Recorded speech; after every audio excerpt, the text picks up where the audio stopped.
आप जाइए भजन कीजिए, अब जब आप केदारनाथ आ जाएंगे तब मैं समक्ष प्रकट हो जाऊंगा। पर हाँ, टोपी का मतलब ये कि आप किसी को मत पिलाना का मतलब संसार में कई बार लोगों को छलते हैं और समझते हैं कि हमने इनको छल लिया, हम तो कितने चतुर हैं। आपने उसको छलाया ना, आपका कर्म आपको छलेगा और ऐसा छलेगा कि समझ आने वाला नहीं है। धरती पर आए, भाभी माँ को प्रणाम किया, अब तो बस पहले से पक्का था, अब तो भगवान के दर्शन हो गए और इन्होंने सारी बात साफ साफ कह दी। मानने वालों ने माना और नहीं मानने वालों ने नहीं माना। किसी ने माना कि भाई पी पा के कहीं गिर गए होंगे, 7 दिन बाद होश आया तो घर पे आ गए, पर इनकी पत्नी और इनकी अनुयायी और इनके बच्चे ये जानते थे कि मेरे पिताजी झूठ बोलते नहीं है, उन्होंने सत्य बोला है। संसारी व्यक्ति एक बार मिथ्या जानता है पर भक्त मिथ्या जानता। संत हृदय नवनीत समान। रामचरितमानस में तुलसीदास जी लिखते हैं कि संत का हृदय कैसा है, एक भक्त का हृदय कैसा है, बोले माखन के जैसा। माखन पे आप माखन को बाहर रखिए, थोड़ी सी धूप की किरण पड़ेगी वो पिघल जाएगा तो छाछ हो जाएगा। संत का हृदय कैसा है, बोले बहुत ही कोमल है, सुकोमल आंगन। भगवान के लिए कहा जाता है ना कि भगवान सुकोमल आंगन है, इतने कोमल है कि लक्ष्मी जी उनके चरण हाथ दबाते तो डर जाते कि कहीं दुख ना जाए भगवान। पर ऐसे भगवान जब लीला करने पाते तो कैसे कैसे लीला करते हैं। भगवान कितने कोमल है कि लक्ष्मी जी जब चरण दबाती हैं तो ऊपर ऊपर दबाती हैं, भैया टच हो जाएगा तो भगवान को दुख जाएगा। इतने कोमल भगवान जब वृंदावन में आते हैं तो कुरकुरी जमीन पर नंगे पैर दौड़ते हैं, खेलते हैं, कूदते हैं, हर वही काम करते हैं जिससे ब्रह्मा की मति भी भ्रष्ट हो जाती है कि भगवान है या कोई संसारी व्यक्ति। क्योंकि भगवान तो ऐसे होते हैं, भगवान कैसे होते हैं, 4 हाथ वाले होते हैं, बड़े बड़े मुकुट को पहनने वाले होते हैं, 10-15 लोग आजू बाजू खड़े होते हैं, बड़े बड़े शेष नाग पे सोते हैं। ऐसे भगवान वृंदावन में क्या करते हैं, बोले छचिया भरी छाछ पे नाच नचाए। गोपिया कहती कन्हैया तुझे छाछ चाहिए, बोले हाँ कितनी, बोले इतनी, इस अंगुली के घुट में जितनी आ पाई इतनी छाछ चाहिए। तो चाहिए, बोले हाँ तो नाच। क्यों नाचू, बोले नाचेगा तो छाछ मिलेगी। तो भगवान हाथ कमर पे रखकर, सिर पे रखकर नाचते हैं और तब तक नाचते हैं जब तक गोपियाँ संतुष्ट ना हो जाए। और तो क्या कहना, एक लीला याद आई कि ठाकुर जी बालपन में जग कर ही उठे थे कि देखा कि द्वार पे कोई गोपी आई है। गोपी कह रही कि मैया तुम्हारे यहाँ तो 9 लाख गैया है तो कुछ गैयों का गोबर मुझे, क्योंकि उस समय गोबर बहुत मूल्य चीज़ थी, घर लीपना, चूल्हा लीपना, हर एक काम में, चूल्हे के लिए, घाव को लीपना, तो हाँ ले जाओ, कोई दिक्कत, क्या किया जाए। अब भगवान ने तो देखा कि ये तो ऐसे ले जाएगी, ऐसे चलेगा, भाई मैं इनके यहाँ पे जाऊँ तो मार खिलाए, गालियाँ दे, और ये मेरे घर से गोबर ऐसे ले जाएगी। गोबर का मतलब क्या, बोले गाय का वर, गाय का आशीर्वाद ही मेरे घर से ले जा रही है। मैया तू तो बड़ी भोरी है, मैं भोरो नहीं हूँ, मैं जाके इसको पट्टी पढ़ाऊँ। भगवान पीछे पीछे गए, क्यों रे तारी की, तू ऐसे कैसे गोबर ले जा रही है मेरे घर से। बोले क्या हुआ कन्हैया, बोले नहीं जितना ले जाए उसके बदले कुछ मोल के मोहे दे। भगवान तो भगवान, गोपी भी बड़ी चतुर है, गोपी को साधारण नहीं है, रसिक शिर मुकुटमणि है गोपियाँ। गोपियों ने कहा ठीक है लाला जैसी तेरी इच्छा, कछुना जितने गोबर के दाने हम ले जाएंगे ना उतना तुझे हम छाछ या फिर दही का भरा कलसा दे जाएंगे। अब भगवान ने कहा ठीक है ये तो सही बात है तेरी, मुझे ये तो बता, मैं गणित में पक्को ना आई हूँ, तू जितने ले जाएगी उसका हिसाब कैसे लगाऊं, मुझे कैसे पता चलेगा कि तू कितनी बार लेके गई, कितना फेरा किया तूने। बोले ठीक है लाला, एक तेरी ना मेरी, जितना मैं ले जाऊँ उतना गोबर का टीका तेरे मोड़े पे कर जाऊँगी, मतलब जितने मैं गोबर की पंक्तियाँ उठा के ले जाऊँगी और आऊँगी उतना बार तेरे मुँह पे गोबर का टीका कर दूँगी। लाला ने कहा ये बड़ी अच्छी सौदे की बात है, ठीक है चलो कोई नहीं। अब ये तो बेचारे एक उठाए, एक लगाए, फिर जाए, और भगवान भी चतुर, भगवान का एक लगे तो थोड़ी पता कितनी लगाई, तो अनपढ़ है, भगवान पीछे से 2-3 और लगा लेते। क्या आराम से जब तक आएगी तब तक क्या होगा।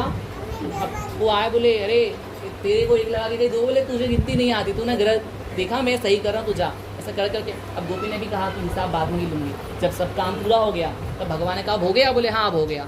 तो अब क्या किया जाए, बोला थोड़ा एक उछवा दे, इतना काम किया तो इसका भी थोड़ा उछवा के मेरे सिर पे रख दे। अब गोपी बड़ी चतुर है, पानी जैसा गोबर ले लिया, उठा लिया, और जैसे भगवान उठाने को उचका है उसे भगवान के ऊपर ही। अब भगवान अपनी धोती कमरिया भाग, उनको इसका नहीं कि मुझे गोबर से लहरा दिया, इसका है कि भैया जो तिलक घुस गया उसको बचा हो तो देखे माँ को गिनवा लो कि कितने दही के दाने लाने हैं। भागे भागे यशोदा मैया के पास गए, यशोदा मैया खिलाया ये, बोले हाँ मैया जितने तीखे बचे हैं उतने इतने गिन ले, उस गोपी समय इतने दही इतने माखन की हांडिया। मैया ने कहा अरे लाला हमारे यहाँ दूध दही की कमी है का, 9 लाख गैया है नंद जी की और 11 लाख श्रीमती राधा रानी की, हमारे दूध दही की कमी नहीं, तो दूसरे के घर से क्यों माखन मलाई मांगता है। असल में भगवान को माखन प्रिय नहीं है, नवनीत मतलब होता है सार। आप दूध का पूरा सार निकालो तो क्या निकलता है, माखन। छाछ निकाल दो, दही निकाल दो, आखिर ऊपर जो झाछ बची, झाक उसे कहते हैं माखन। तो भगवान दूध का माखन सार है, ऐसे हमारे जीवन में जो हमारा सार है भगवान को पाना या भगवान की भक्ति करना होना चाहिए। भगवान भावग्राही जनार्दन है, माखन ग्राही जनार्दन। भगवगीता में भगवान के लिए कहा गया भाव ग्राही जनार्दन, जो सबका भाव ग्रहण करते हैं। हम जो कुछ भी करें अगर उसके उपक्ष में भगवान के लिए भाव है तो भगवान उसे स्वीकार, पर उसके उपक्ष में कोई संसारी या हमारे लिए भाव है तो भगवान स्वीकार करेंगे। उदाहरण के लिए अगरबत्ती याद रखिए, अगर भगवान के लिए ला रहे तो कोई भी ले आओ, 5 से लेके 5000 की भगवान उसे, चाहे वो मंगल दीप लाओ, चाहे वो कौन से 3 से ब्लैक जेड अगरबत्ती जो भी हो, कोई भी ले आओ, पर भगवान भाव स्वीकारेंगे। अगर आपका भाव भगवान के लिए था तो आप अपने लिए ला रहे हो तो पता नहीं कितना स्वीकारेंगे, पर भाव 5 रुपए की लाओ, जिससे मांग कर लाओ तो भी भगवान स्वीकार लेंगे। तो नरसिंह मेहता इस प्रकार से अपने घर जाते हैं, भजन कीर्तन करते हैं। अब इनके भैया भाभी भी बड़े निश्चिंत, भाभी भी थोड़ी सुधर गई पर भैया भी निश्चिंत हो गए कि अब तो ये भजन करेगा, अब इसका परिवार है, इसके जीवन में आगे बढ़ेगा। पर भगवान की भक्ति में ऐसे लीन हुए कि पहले तो पति या पत्नी थे, अब तो गाँव वाले भी दिन पे दिन। और ये बात वहाँ के नागरगढ़ के ब्राह्मणों को पसंद आई, बोले हमारे तो पुरतानी ही भगवान शंकर जी वैष्णव के धर्म को अपना रहा है, ये चलने वाला। पर सारे देवी देवताओं का भजन का लाभ ही ये है कि हमारा मन श्री कृष्ण में जुड़ जाए। सर्व धर्म परित्याजे मामें शरणं भज, सभी धर्मों को छोड़कर मात्र मेरी शरण में आओ। धर्म मतलब ये नहीं हिंदू मुस्लिम सिख ईसाई, धर्म का मतलब पिता का धर्म, पुत्र का धर्म, पत्नी का धर्म, पति का धर्म। ये जो धर्म हम निभा रहे हैं ना भगवान के, इन्हीं धर्मों को छोड़ के तुम्हें मेरी शरण में आना है। कोई पिता के धर्म में लग गया, अब उसका बेटा तो गलत काम कर रहा है, वो खुद वैष्णव है, तो वैष्णव होने के कारण क्या करेगा? क्या तो उस बेटे का त्याग करेगा, क्या तो उस बेटे को सुधारेगा। पर वो वैष्णव ना होने का धर्म निभाने की जगह पे पिता होने का धर्म निभाएगा तो क्या करेगा? बच्चे को बढ़ावतरी देगा या तो बच्चे को बचाएगा गलत कामों से कि भाई इसका दंड इसे ना मिले। पर वैष्णव होगा तो क्या करेगा? भगवान के उपयोग, क्या तो त्याग देगा, क्या तो सुधार देगा। तो भगवान को भजते भजते उन्होंने पूरे जीवन भगवान का भजन तो किया, साथ में लोगों को जोड़ा। और भगवान तो कहते हैं कि जो लोग मुझसे जुड़ते हैं वो तो मुझे प्यारे हैं, पर जो लोग मुझे जोड़ने की सेवा करते हैं वो मुझे ज़्यादा प्यारे हैं। प्रचार प्रसार वाला ज़्यादा होता है ना भैया, जिसका प्रचार करो वैसी अहमियत मिलेगी आपको। अब मान लीजिए मोदी जी तो नहीं आ पाए, पर मोदी जी के घर का कोई खास व्यक्ति भी यहाँ पे आ गया तो उसे मोदी जी जितना ही सम्मान देना पड़ेगा। क्यों? बोले वो मोदी जी की बराबरी में यहाँ पे बैठा है।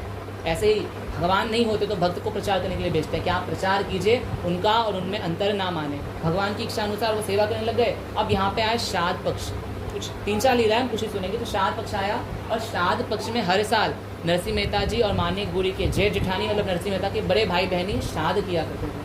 पर इस बार किसी कारणवश या लोक हास्य की वजह से इनकी पत्नी मानिक गोरी ने कहा कि इस बार बड़े भैया श्राद्ध अपना करेंगे, हम अपने पिताजी मतलब ससुर जी का श्राद्ध अपना करेंगे, मतलब हम दोनों अलग अलग करेंगे।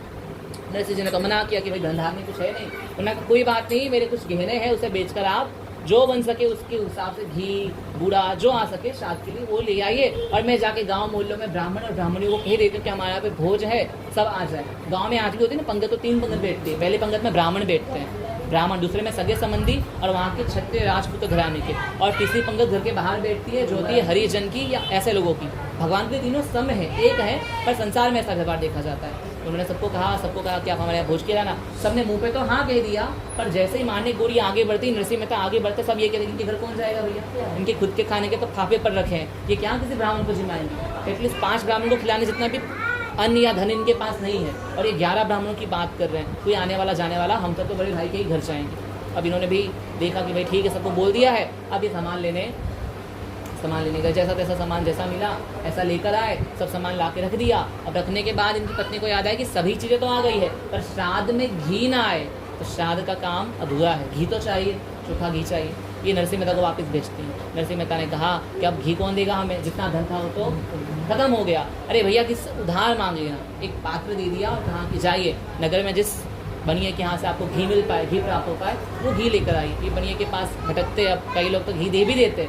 नरसिंह जी आइए घी करके दे दिया। पर जब नरसिंह जी कहते कि भैया इसका मूल्य चुकाने के मेरे पास लक्ष्मी पैसे, तो कोई ना कोई बहाना करके उससे वो, जैसे एक बार किसी के पास गए, उन्होंने कहा घी चाहिए तो घी तो दे दिया, पर नरसिंह मेहता ने कहा पैसे नहीं है, तो उन्होंने कहा कि घी तो खराब हो गया है। क्या हो गया है?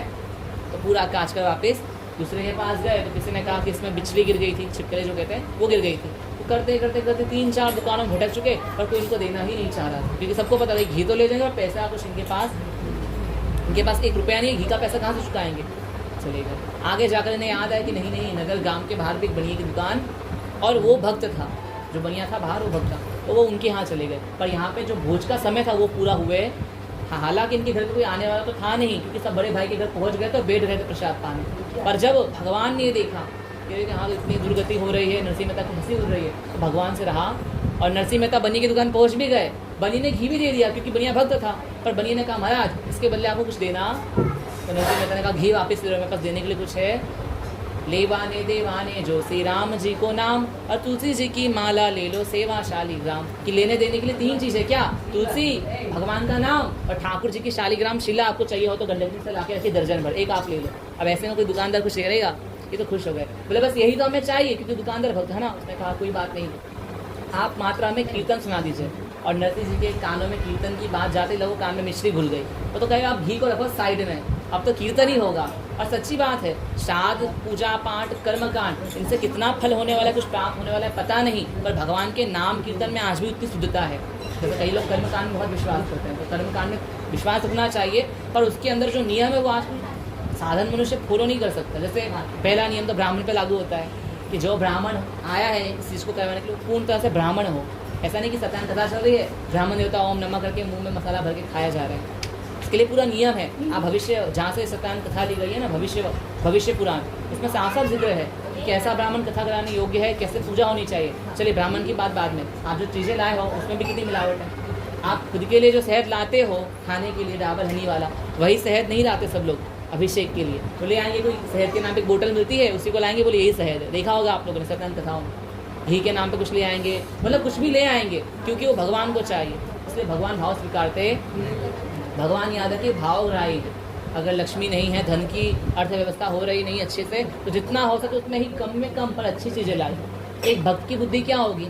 एक भक्त की बुद्धि होगी कि भगवान को जो भी चीज़ मैं अर्पण करूँ वो सबसे अच्छी से अच्छी हो, जितनी मेरी सामर्थ्य है उतने अच्छे से अच्छी चीज़ लाकर भगवान को अर्पण करूँ। जबकि एक सांसारिक की बुद्धि सिर्फ अपने तक ही सीमित रहती है। उसे अपने लिए अच्छे से अच्छे कपड़े, अच्छे से अच्छा पकवान, अच्छे से अच्छी हर एक वस्तु चाहिए। और तो क्या कहना, उसको सोने के लिए भी अच्छे से अच्छा एक पलंग चाहिए, जबकि सोने के लिए 15 मिनट पर्याप्त है। बाद में सोने के बाद नींद में कहाँ नीचे गिर के सो रहा है कि आसमान में कुछ फर्क पता चलने वाला नहीं है। पर एक संसारी की बुद्धि इस ओर भागती है और एक भगवान भक्त की बुद्धि इस ओर भागती है। वो अच्छे से अच्छी वस्तु भगवान को अर्पण करता है। क्यों करता है? क्योंकि उसे पता है भगवान का नाम है आत्मा राम, भगवान को उपभोक्ता राम है। उन्हीं के लिए सारी चीज़ें हैं ना, ये प्रकृति हमें दे रही है। वो तो हम चोर हैं जो बीच में चुरा लेते हैं। वरना आपको क्या लगता है ये आम जो पेड़ है ये फल आपके लिए दे रहा है? कई बार तो हमने आम को बोया भी नहीं, कहीं से पत्थर मार के तोड़ लिया, आपके लिए दे रहा है, हमारे लिए नहीं दे रहा। ये ईश्वर के लिए है, सब कुछ ईश्वर को अर्पण है। पर ईश्वर इतने दयालु है कि उन्होंने सब चीज़ हमारे ऊपर निछावर कर दिया। इसलिए भगवदगीता में श्री कृष्ण कहते हैं ना कि जो भी व्यक्ति मुझे अर्पण किए बिना कोई भी वस्तु का उपभोग करता है वो चोर है। और वो चोरी तो है, कोई आपके ही घर में आकर आपका ही भोजन खाकर आपकी बुराई करके चला जाए, आपको पूछे तक ना, तो आप उसे क्या कहोगे? चोरी तो है एक प्रकार से। तो हम क्या है? सब कुछ भगवान का है। और हम भगवान को भोग लगाए बिना, अर्पण किए बिना उसे खाते पीते पहनते ओढ़ते हैं, तो भगवान हमें चोर कहते हैं। हमें भगवान को अर्पण करना चाहिए, क्योंकि अर्पण किए बिना जो भी चीज़ें हम भोगेंगे वो कहीं ना कहीं पाप है, कहीं ना कहीं चोरी है। तो आप पूछो कैसे? तो जैसे आम का फल है, पेड़ पर उगता है, तो उसका पहला अधिकार पक्षी को जाएगा, क्योंकि पेड़ किसका घर है? पक्षी का घर है। भले किसी ने भी उगाया हो, पानी किसी ने भी दिया हो, पर भगवान ने अधिकार दिया कि पेड़ पे पक्षी घोंसला बनाएगी। पक्षी तो आपके घर में ही अगर खाने की चीज़ें तो आप बाहर से लेने जाओगे, फिर पक्षी आ जाती है ना। तो पहला हक किसका है? पर माली क्या करता है? पक्षी का घोंसला बनने देता, क्योंकि आम को अगर पक्षी जूठा कर देगी तो उससे कोई खरीदेगा।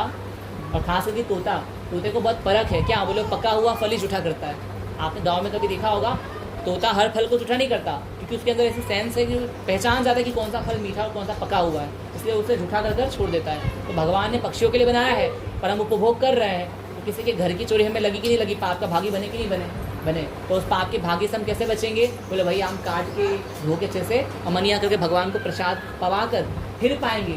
तो पाप में से आधा पाप तो भगवान धर लेंगे। सम्मुख होए जीव मोए जब भाई नासु पाप कोटि में, तो भाई सम्मुख हो जाए भगवान के, बस सामने हो जाए। पर हम सामने होते नरसिंह मेहता भजन गाने लगे, भजन गाने में इतने मग्न हो गए कि कहाँ सबको 10-12 बजे का कहाँ था, कहाँ सब 1-2 बजकर कुछ ठिकाना। और वहाँ बड़े भाई के घर पे खाना पीना और जो भी चीज़ बाद में ब्राह्मणों को देनी है ना, जीने के बाद कपड़े और पैसे सब तैयारी होकर रखी है। और नरसिंह मेहता भजन गा रहे हैं, गिरधर गोपाल, अपने ठाकुर जी को याद कर रहे हैं। अब ठाकुर जी ने कहा ये तो भजन गाते बैठेंगे नहीं, उठेंगे नहीं, मैं भागे। तो भगवान देखते हैं कि नरसिंह जी तो अपनी सेवा में लगे, माँ ने पूरी चिंता कर रही है, 5 ब्राह्मणों को 11 ब्राह्मणों को बुलाया, कब आएंगी। तो भगवान नरसिंह मेहता का रूप लेकर, अन्नपूर्णा माता इत्यादि को साथ लेकर सीधे भगवान कहाँ पहुँचते हैं? जूनागढ़ में नरसिंह मेहता के घर पे सीधे वहाँ प्रकट हुए भगवान। और फटाफट तैयारी भगवान की। अब माँ ने गोरी तो बेचारी सोच रही कि पतिदेव कहाँ घी लेने गए, अभी तक पूरी करनी है। और वहाँ आके देखिए बड़े बड़े पंडाल रखे हैं, बड़े बड़े हलवाई आ रखे हैं, चांदी की सोने की कढ़ाइयाँ तल रखी है, बहुत सारी भीड़ लग रखी है। सब छोड़ गई माँ ने गोरी कि मेरे पति किसको भेज कर ही किसके घर पे आए, लगता है बड़े भैया के घर जा रहे हैं। माँ ने गोरी ने हलवाई को बोला ये मेरा घर है नरसिंह मेहता का, बड़े भैया का घर कुछ और है। हलवाई ने कहा माँ जी आपके घर ही आए हैं, किसी और के घर गए कहते भगवान जब देते छप्पर, पर आप छप्पर फाड़ने की हिम्मत रखो तो देते हैं। तो छप्पर फट जाए छप्पर की शिकायत करो, बोले दिया तो अच्छे किया, पर ऊपर से क्यों दिया, दरवाजे से देना था ना। भगवान ऐसे ही देते हैं। पर याद रखना भगवान छप्पर फाड़ के क्यों देते हैं, तो ढाबे का खर्चा करवाते हैं। अर्थात क्या भगवान से कुछ मांगो तो भगवान वो दे भी देना, और उसके साथ अगर आपका कोई काम बिगड़े तो समझ लेना कि भगवान ने वो काम बिगाड़ने के, हर जाने के स्वरूप में ही आपका ये काम सिद्ध किया है। कई बार लोग परेशान, जैसे किसी को बच्चा ना होता हो, तो बच्चा हो गया, बच्चा विकलांग हो गया, तो क्या शिकायत करेंगे, बच्चा तो दिया पर ऐसा दिया। एटलीस्ट दिया तो सही, आपको दिया तो सही। और कई लोग तो ऐसे ही परेशान है, महाराज देखो बच्चा नहीं था तब तक तो चिल्ला बच्चा चाहिए बच्चा चाहिए, बच्चा हो गया तो महाराज बच्चे से पहले ना होते तो वही अच्छे थे। हाँ है ना, ज़्यादातर माताएं कहती है ना, व्यंग में ही कहती है, पर कहती है कि भैया बच्चे ना थे तो ही सही से सुखी थी मैं। हाँ या ना, अब बच्चों को भी संभालो, पति को भी संभालो, इसको भी संभालो। तो नरसिंह मेहता की पत्नी तो एकदम भयभीत हो गई, क्या हो रहा है, कैसे हो रहा है। और यहाँ पे भगवान से सावरिया सेठ नरसिंह मेहता के रूप में घर पे विराजे। अब माँ ने गुड़ी पहचान नहीं पा रही, उनको तो यही लगा कि मेरे पति देव खड़े हैं। तो माता जी ने कहा कि अरे सुनते हो जी, ये सब क्या है, कहाँ से। बोले सब बाद में आपको मैं बताऊंगा, अभी आप जाओ सबको बोल के आओ वापस, नहीं तो सब वहाँ खाने चले जाएंगे। और यहाँ पे कुछ बच्चों ने ये देख लिया कि नरसिंह मेहता के घर पे तो बहुत सारे लोग भोजन के लिए, क्योंकि उस समय नियम था कि पहले पति खाएगा बाद में पत्नी खाएगी। तो अभी तो सारे ब्राह्मणी बड़े भैया के घर गए थे, सारी ब्राह्मणियाँ घर पर ही बैठी थी। तो उनके पोतों ने, बच्चों ने आगे कह दिया कि ऐसे ऐसी बात है, वहाँ ऐसे ऐसे बड़े बड़े हलवाई आए हैं, बड़ा बड़ा भोजन बन रहा है। सारी औरतें भागे भागे कहाँ पहुँची, नरसिंह मेहता के घर। नरसिंह मेहता के घर पहुंचे तो देखो कि सच में बड़े बड़े पंडाल लगाते हैं, बड़े बड़े हलवाई आके भोज बना रहे हैं, और ऐसी ऐसी व्यंगी बना रहे हैं जो कभी किसी ने खाई नहीं, सुनी नहीं। आलू की जलेबी, बेगुन भाजा इत्यादि आदि भोजन बने हैं, सब देख रही, सब क्या है कैसे है, जो हमने सुना नहीं देखा नहीं, ऐसे भोजन सबने कहा यही खाना है। सब हाँ जी करके मेहतानी जो गोरी मानी है, जो पंडित जी की पत्नी है, वो खड़ी है हाथ जोड़ के सबके स्वागत के लिए कि आइए आइए, सबको बिठाया। अब बिठाया कैसे, गदरिये पे नीचे। तो भगवान के रूप में जो नरसिंह मेहता वहाँ खड़े थे, उन्होंने चिल्लाया माने गोरी के ऊपर, अरे माने तुझे बुद्धि नहीं है क्या, ये ब्राह्मणियाँ है, इनको सोने के बाजोटों पे बिठाओ और चांदी के बाजोट आगे रखो, जिस पर सोने की थाली में चांदी की कटोरे से हीरे जड़ित कटोरे के अंदर खीर मालपुए आएंगे। माने गोरी तो कहती है कि ये क्या कह रहे हैं, वो हंसी कि लगता है वो थोड़े बहन गए हैं, ऐसा कुछ नहीं, आप बैठी बैठी। फिर उठाया भगवान ने, नहीं जाओ लेके आओ। अब माने गोरी हंसते हुए गई, पर उसे भय है कि अंदर एक लकड़े का बाजोट नहीं है, ये सोने के बाजोट, चांदी की थालियाँ, कंगन, ये सब कहाँ से मंगवा रहे, कहाँ से लाऊं। नरसिंह मेहता ने कहा, भगवान ने कहा जाइए अंदर। और जैसे गई तो देखा ये एक खप्पी लगी हुई है सोने के बाजोटों की। भगवान जहाँ पधारे हो महाराज, वहाँ किसी चीज़ की कमी होगी क्या। भगवान आए तो लक्ष्मी जी भी पीछे है, मैंने पहले ही बताया। तो ये बाजोट की ठपलियाँ पड़ी है। नरसिंह मेहता की पत्नी सोचे इतने दिन से बाजोट थे कहाँ, मैं चूल्हे पे भी बैठने के लिए ऐसे चुकू मुकू बैठती हूँ, ये बाजोट कहाँ से आए। निकाला बाजोट, लगाया लाइन से, 10 इधर 10 उधर 20 उधर 50 उधर। लगाने के बाद चांदी के बाजोट आगे लगा, जिसपे ब्राह्मणियाँ प्रसाद पा सके। क्या ब्राह्मण का शरीर तो मेरे ऊपर मत जाएगा, पर जब पुष्ट ब्राह्मण हो तो उनका शरीर ऐसा होता है। देखा आप कभी ब्राह्मण को हंस पुष्ट ही अच्छा लगता है, तो ब्राह्मण ऐसा है तो कम से कम उसका आधा ब्राह्मणी के अंदर भी होना चाहिए ना। तो झुक के खाने में कैसे बनेगा, पेट बीच में आएगा। तो भगवान ने कहा कि इनके लिए चांदी का बाजोट आगे रखो, पहले खड़े ऐसे ही ऐसे खाना पड़े, झुकना ना पड़े। बाजोट रख दिया, मेहतानी आई, क्या लेके, पत्ते की थालियाँ लेके बिछाने लगे। भगवान ने कहा, अरे माने गोरी, लगता है सच में तेरी बुद्धि घुटने में है, ये हटा तो क्या लाऊं। बोले सोने की थालियाँ, चांदी कटोरी, चम्मच के साथ लेकर आ। माँ ने गोरी के 100 घड़े तो वहीं फूटे। बोले कहाँ से लेके आऊँ, मेरे मायके से दिए थे क्या मेरे बाप ने, कुछ ऐसा नहीं है, चलो। बोले जा तो सही, वो जाती है तो अब देख रही एक ओर पे चांदी की कटोरियाँ, चमची और थाली सोने की खड़ रखे हैं। माँ ने गुरु को पूछी, आज तक तो मैंने हाथ में ही खाया, हाथ में ही पकाया, ये थालियाँ कहाँ छुपा रखे थे मेहता जी ने। लेकर आया, लगाया, सबको दिया। अब भोज में क्या क्या, 2-4 तरह की सब्जी। अब भगवान ने एकदम बराबरी का काम किया। क्या बोले, वहाँ अगर 2 सब्जी थी, भगवान ने 4 सब्जी रखी। वहाँ पे दाल भात थे, यहाँ पे 4 तरह के दाल, 4 तरह के पुलाव, खिचड़ी है ना, राइस, सब तरह का। तो भगवान ने हर चीज़ उनसे ज़्यादा रखी थी। 16 रस के थे, 16 रस का भोजन भगवान ने। हम आप तो 5 रस का भोजन नहीं जानते महाराज, जानते कि नहीं जानते। 16 रस का भोजन भगवान ने बनवाया था, सब थाली भर चुका चका। खाने तो कौन ही आया था, तो देखकर ही चौके बोले ऐसा ऐसा कब हुआ नरसिंह जी के घर। भगवान पवा रहे हैं, जल दे रहे हैं, सब कुछ हो रहा है अच्छे से, सारी ब्राह्मणियाँ पा रही है, बच्चे पा रहे हैं। अब भगवान ने एक और चीज़ रखी, जब सभी ब्राह्मणों ने पा लिया तो कोई उठ नहीं रहा था। सबकी लालच किसमें थी, थाली में। जैसा मैं हर बार व्यंग में कहता हूँ कि कई जगहों का ऐसा नियम होता है कि ब्राह्मण भोज कर ले तो थाली भी उसको दे दी जाती है। जैसे यूपी बिहार में अगर आप आओ तो ब्राह्मण जिस थाली में भोज करता है ना, वो थाली फिर उनको ही दे दी जाती है, रखी नहीं जाती, क्योंकि ब्राह्मण का हो गया। तो सारी ब्राह्मणियाँ थी, तो एक दो तो कहती है, नरसिंह जी एक बात कहूँ जी, कहिए। तो आप इतने सारे बर्तन कहाँ धोगे, लाओ ना, ये थालियाँ मैं धो के लाती हूँ। तो नहीं आप धो मत, ये थाली हम धो के आपको देते हैं। बोले अच्छा अच्छा अच्छा, नहीं नहीं थाली बहुत अच्छी है, कटोरी कुछ तो अपने झोले में रख ली।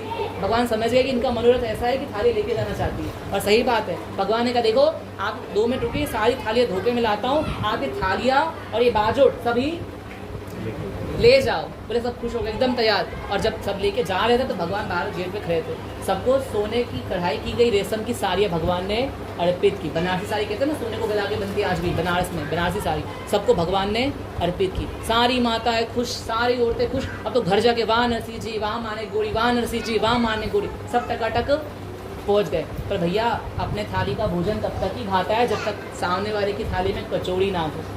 हाँ ये ना, एक बार भगवान के सखा ऐसे ही बैठे थे भोज में, तो भगवान का एक प्रिय सखा है मधुमंगल, वो ब्राह्मण है। अब मैया ने सबको प्रसाद पवा रही थी ना, तो सब लाइन से बैठे थे, मधुमंगल भी कहीं बैठा होगा, तो मैया सबको पवाती, प्रसाद देती। पर क्या पता किसी कारण से घर पर मधुमंगल, तो उनकी थाली में रसगुल्ला नहीं आया, गुलाब जामुन नहीं आया, चमचम नहीं आया, इमरती नहीं आई। तो मधुमंगल बहुत गुस्से आ गए, क्योंकि जब मैया देने आती क्या तो उनको कोई पुकार लेता, और क्या तो भगवान मस्ती करने लगते, तो मैया भूल जाती कि मैंने मधुमंगल की थाली में परोसा। अब मधुमंगल मांग तो सकते हैं, पर उनको शर्म आ रही थी, क्योंकि पहले से हष्टपुष्ट थे और सब उनको भुक्खड़ कहते ही थे। तो भगवान के सखा ने सोचा कि अगर मैं सामने से मांगूंगा सबको ऐसा लगेगा कि कितना भुक्खड़ व्यक्ति है ये, देखो मांग रहा है। तो भगवान के सखा भी बड़े चतुर हैं, उन्होंने क्या कहा कि मैया ये ढाबा गिरने वाला है, मैया ये छत, अरे मधुमंगल ब्राह्मण का मोड़ा, शुभ शुभ बोल, ऐसा काहे तो बोल तो तू, नहीं नहीं मैया टूटने वाला है। बोले टूटेगा तो तू थोड़ी बचेगा, नहीं मैया मैं तो बच जाऊंगा। कैसे? बोले जैसे जलेबी, इमरती, रसगुल्ला, हलवे से बच गया, ऐसे इससे भी बच जाऊंगा। ठाकुर जी की मैया फटाफट ले, तू पा तू पा तू पा, तो कहने की भी एक कला होती है। तो मैया भगवान, तो भगवान उनके सखा, उनकी सखिया सब चालाक है। जैसे श्री जी कितनी भोरी है, उनसे कोई दयालु हो सकता है क्या? पर जब वो अपने पे उतरती है ठाकुर जी को बुला देती है। जैसे एक बार की बात है, बरसाना में ठाकुर जी आधी रात को पहुंचे, तो भगवान बोलते हैं कि श्री जी द्वार खोलो। श्री जी ने कहा कौन? बोले मैं हरि। अब राधा नहीं जान गई कौन आया, पर कहती है नहीं नहीं नहीं नहीं मैं हरि से बहुत डरती हूँ। क्यों? बोले हरि का एक बंदर होता है, मतलब मंकी। तो उन्होंने कहा कि आप तो बंदर हो, आप नकोटोगे, छाड़ोगे। नहीं नहीं मैं नहीं। फिर उन्होंने कहा कि मैं तो घनश्याम। बोले घनश्याम तो बादल को कहा जाता है, आप बादल हो, आप बरजोगे गरजोगे, निकल जाओ। तो भगवान रोने लगते हैं। मतलब भगवान तो भगवान, राधा रानी और ठाकुर जी भी जब मस्ती पे उतरते तो हम मस्ती से पाएंगे। इसलिए भगवान से हमेशा ऐसे ही कहिए कि ठाकुर जी आप ही हमसे मस्ती करो, हम तो आपके मस्ती योग्य नहीं है। कई लोग नहीं कहते कि हम भी भगवान के सखा सखी हैं, बहुत अच्छी बात है, पर देखिएगा वो सखा बड़ा खतरनाक है। वो नेक सो भी ऊपर नीचे है जाए तो बस सामने वाले की खटिया खड़ी नहीं हो तो तोड़ देते हैं, खड़ी होती तो बिछ जाएगी ना वापिस, तो तोड़ देते हैं, बोले बिछेगी नहीं। एक बार की बात है ना, सखियों ने भगवान को बुलाया। अब भगवान क्या भाभी भाभी कहते हैं, ग्वाल वाली को भाभी कहते हैं, तो सारी सखियाँ भाभी तो देवर भाव में रखती है भगवान पे। तो कभी भगवान उनसे मस्करी करे, कभी भगवान इनसे करे। एक बार की बात है, एक सखी ने सुनी कि भाई कहीं कन्हैया नाम का बड़ा ग्वाला है। नहीं बहू आई थी, नहीं बहू के तेवर ज़्यादा होते, तो नहीं बहू आई थी। बोले हम तो किसी कन्हैया से डरते, रंगे हाथ पकड़ेंगे और मार खिलवाएंगे। देखना भगवान उसी गोपी के आंखों से माखन पाने। गोपी तो सावधान थी, नाटक करी सोने का। जैसे भगवान ने भगवान को पकड़ लिया, भैया से पकड़ लिया, अब कहा मैं तुझे बांधूंगा बांधूंगा करके भगवान को बांधने लगी। भगवान ने कहा भाभी मोहे छोड़ दे, भाभी मोहे लाला ऐसे ना छोड़ू, आज तुझे बांधूंगी और देखना गोपी के बीच में अपना नाम करवाऊंगी। क्योंकि आज से किसी गोपी के हाथ में भगवान रंगे हाथ नहीं आए थे, पीछे हाथ आ गए थे, रंगे हाथ तो कभी आए, भगवान के धागा लेके आए। पर भगवान के आंखों को उसने आंखों से देख लिया, मैं तुझे देखूं तू मुझे देख, और देखते देखते हो जाए। भगवान की आंखों में आंखें डाल दी। अब गोपी को भगवान के बांध दो भाभी, अब कितनी देर बांधने में, बांधो। तो गोपी कहती लाला एक बात कहूँ, बोल। बोले डांटेगा तो नहीं, नहीं नहीं काहे डांटूंगा, तुम बोलो भाभी माँ। अब बात ऐसी है कि मुझे बांधना नहीं आता। क्या नहीं आता? मुझे बांधना नहीं आता। अरे तो आप बांधोगी कैसे? बोले वही तो पूछ रही हूँ। भगवान ने कहा कि एक बात कहूँ भाभी? बोले हाँ सच्ची सच्ची बोल रहा हूँ। बोलो क्या? बोले मुझे बांधना बहुत अच्छा आता। भगवान ने सच्ची तो कहा। भगवान किसी को बांध देते हैं अपनी भक्ति में तो उसका परिवार छूट जाता है, मीराबाई की तरह, पर भगवान से बंधन छूटता। तो उन्होंने बड़े प्रेम से कहा कि मुझे बांधना अच्छा आता है तो मैं आपको बांधना सिखा देता हूँ, फिर आप मुझे। गोपी ने कहा हाँ ये अच्छी बात है, ये 100 रुपये की खरी बात है। अपना हाथ आगे कर दिया और लाला ने बड़े एक पट्टा दो पट्टा ऊपर 2 गांठ भगवान ने बांध दिया। अब गोपी ने कहा बांधना तो सीख गई हूँ, अब मुझे खोल दो जरा, मैं तुमको बांधूं। तो भगवान कहते गोपी एक बात मैं कहूँ क्या? सच कहूँ? बोले हाँ। और सच्ची तो कहा भगवान ने कि मुझे बांधना तो बहुत अच्छा आता है पर खोलना आता। तो अब बोले अब बंदी रहो तुम। तो भगवान ऐसी चालाकी करते हैं, और चालाकी नहीं वास्तव में सच है। भगवान बांध सकते हैं किसी को पर अपनी भक्ति से छुड़ा ना। देखो हम भगवान की शरण में आ गए ना, भगवान चाहकर भी मैं छोड़ नहीं सकते क्योंकि हम उन्हें छोड़ने नहीं देंगे। तो यहाँ नरसिंह मेहता की पत्नी सबको प्रसाद पवा रही, ये है उत्सव है, तब तक छोटे छोटे जो बच्चे थे ना वो अपने पिताजी, दादाजी, चाचा जी के पास पहुँचे, कुंडली से मार बोली हाँ मत खाओ, क्यों? वहाँ चलो, वहाँ बहुत सारा खाना है, यहाँ 5 रस क्या खाते हो, वहाँ 16 रस थे। अब एक ब्राह्मण उठे, दूसरा उठे, तीसरा उठे, यहाँ इनकी पंगत धरी की धरी। बोले सब ब्राह्मण कहाँ गए? बोले तो गए नरसी के घर खाने। बोले हम भी चलते हैं। अब सब नरसी जी के घर आए तो देखकर बड़े आश्चर्य में की सबकी पत्नियाँ, दादी, माँ, बहनें निकल रही है। तो सबने देखा कि सोने के थालियाँ, बाजोट, चांदी के, रेशमी साड़ी, बनारसी साड़ी। तो उनको भी ऐसा हुआ कि हमको भी कुछ ना कुछ तो सब बैठ गए। बोले नरसी जी हम देर सवेरे ही आए है ना, पर प्रसाद हमको भी पवाना। भगवान ने कहा बेटी बेटी आती हुई व्यवस्था, और माँ ने गुरुदेव के सिर पे हाथ धरे बैठी है। उनको कुछ समझ नहीं आ रहा ना कि घर में इतनी सारी चीज़ें थी, मैं इस घर की मालकिन हूँ। अरे घर का कोई भी एक हिस्सा उस घर की मालकिन मतलब उसकी महिला स्त्री से बचता, उसे हर चीज़ पता होती है। पर यहाँ तो उल्टा है, माँ ने गुरु को आज तक पता ही नहीं था कि मेरे मंदिर के कक्ष में इतने सारे स्वर्ण भंडार भर रखे हैं। माँ ने गुरु बार बार पूछती है नरसी जी बताओ तो सही कहाँ से। बोले बता रहा हूँ बाद में बताऊंगा सब टाल देते। तो माँ ने गुरु बेचारी बैठी थी चुपचाप, क्योंकि वहाँ सेवा के लिए भी भगवान नौकर चाकर लेकर आए थे। और जैसे ही सारे ब्राह्मण बैठे, ब्राह्मणों को खूब भोज पवाया भगवान, वैसा ही जैसा महिलाओं को किया। चांदी के बाजोट, सोने के बाजोट, चांदी सोने के बर्तन, उसमें भोजन में भी आम रस इत्यादि सारी वो वस्तु है जो हम सबको सुनने से भावुकता आ जाए। बहुत अच्छे से भगवान ने पवाया। अब पा तो लिया, पर इनका भी मन किस में अटका था? बाजोट में, बर्तनों में। तो भगवान ने कहा ये सब भी आप, हमारे यहाँ का एक नियम है जो जिसमें प्रसाद पाता है वो अपने घर ले जाता है, आप ले जाइए। अब लेकर तो लेके चले गए, और जैसे चौखट के बाहर निकले तो दादाजी पोते को क्या कहते हैं? अरे मोहन जी दादाजी, बोले मेरे चप्पलों को जरा देखना, इतना खा लिया नीचे देखा जा रहा। पोता कहता है दादाजी मैं तो आपकी चोटी को देख के चल रहा हूँ, मैंने भी तो खाया आपके साथ। भगवान इतना पवाया लोगों को कि लोग मतलब इतने हष्टपुष्ट हो गए। सारा कार्यक्रम पूर्ण तरह से हो गया। यहाँ नरसिंह जी को अब याद आई कि अरे माँ ने गुरु इंतजार कर रही होगी। भजन कीर्तन बंद किया, घी लिया और भागे दमदमा के। अब यहाँ पे माँ ने गुरु और भगवान का आमना सामना हो गया। कई बार होता है घर में कार्यक्रम हो, अनबन हो जाए तो पत्नी अगर समझदार है तो उस समय समझदार पत्नी के लक्षण है कि उस समय वो तांबकर नहीं करेगी। तांबकर मतलब झगड़ा नहीं करेगी, क्योंकि उसे पता है कि 4 लोगों में देख रहे हैं। तो कब करेगी? आप सबका अनुभव होगा ना। एक दिवाली होती है कब? अमावस्या के दिन जब राम जी आए थे। और एक दिवाली होती है तब जब पति पत्नी का अनबन हो जाए और रसोई से बर्तन गिरने लगे धमाधम धमाधम। हफ्ते में एक बार।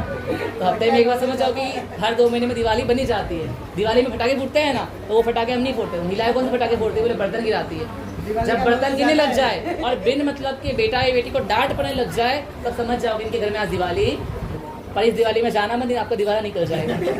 तो यहाँ बड़े प्रेम से मेहतानी एकदम गुस्से में बर्तन गिराया जा रही। नरसिंह जी के रूप में ठाकुर जी समझ गए कि अब मेहतानी को जवाब देना है, क्योंकि बेचारी मेहतानी फटी पुरानी साड़ी पहनती है और यहाँ सबको रेशम की साड़ी दे रही है अपने हाथों से। तो उसके मन में ऐसा नहीं हो कि भगवान की लीला है, इसमें कोई संदेह ना करेंगे।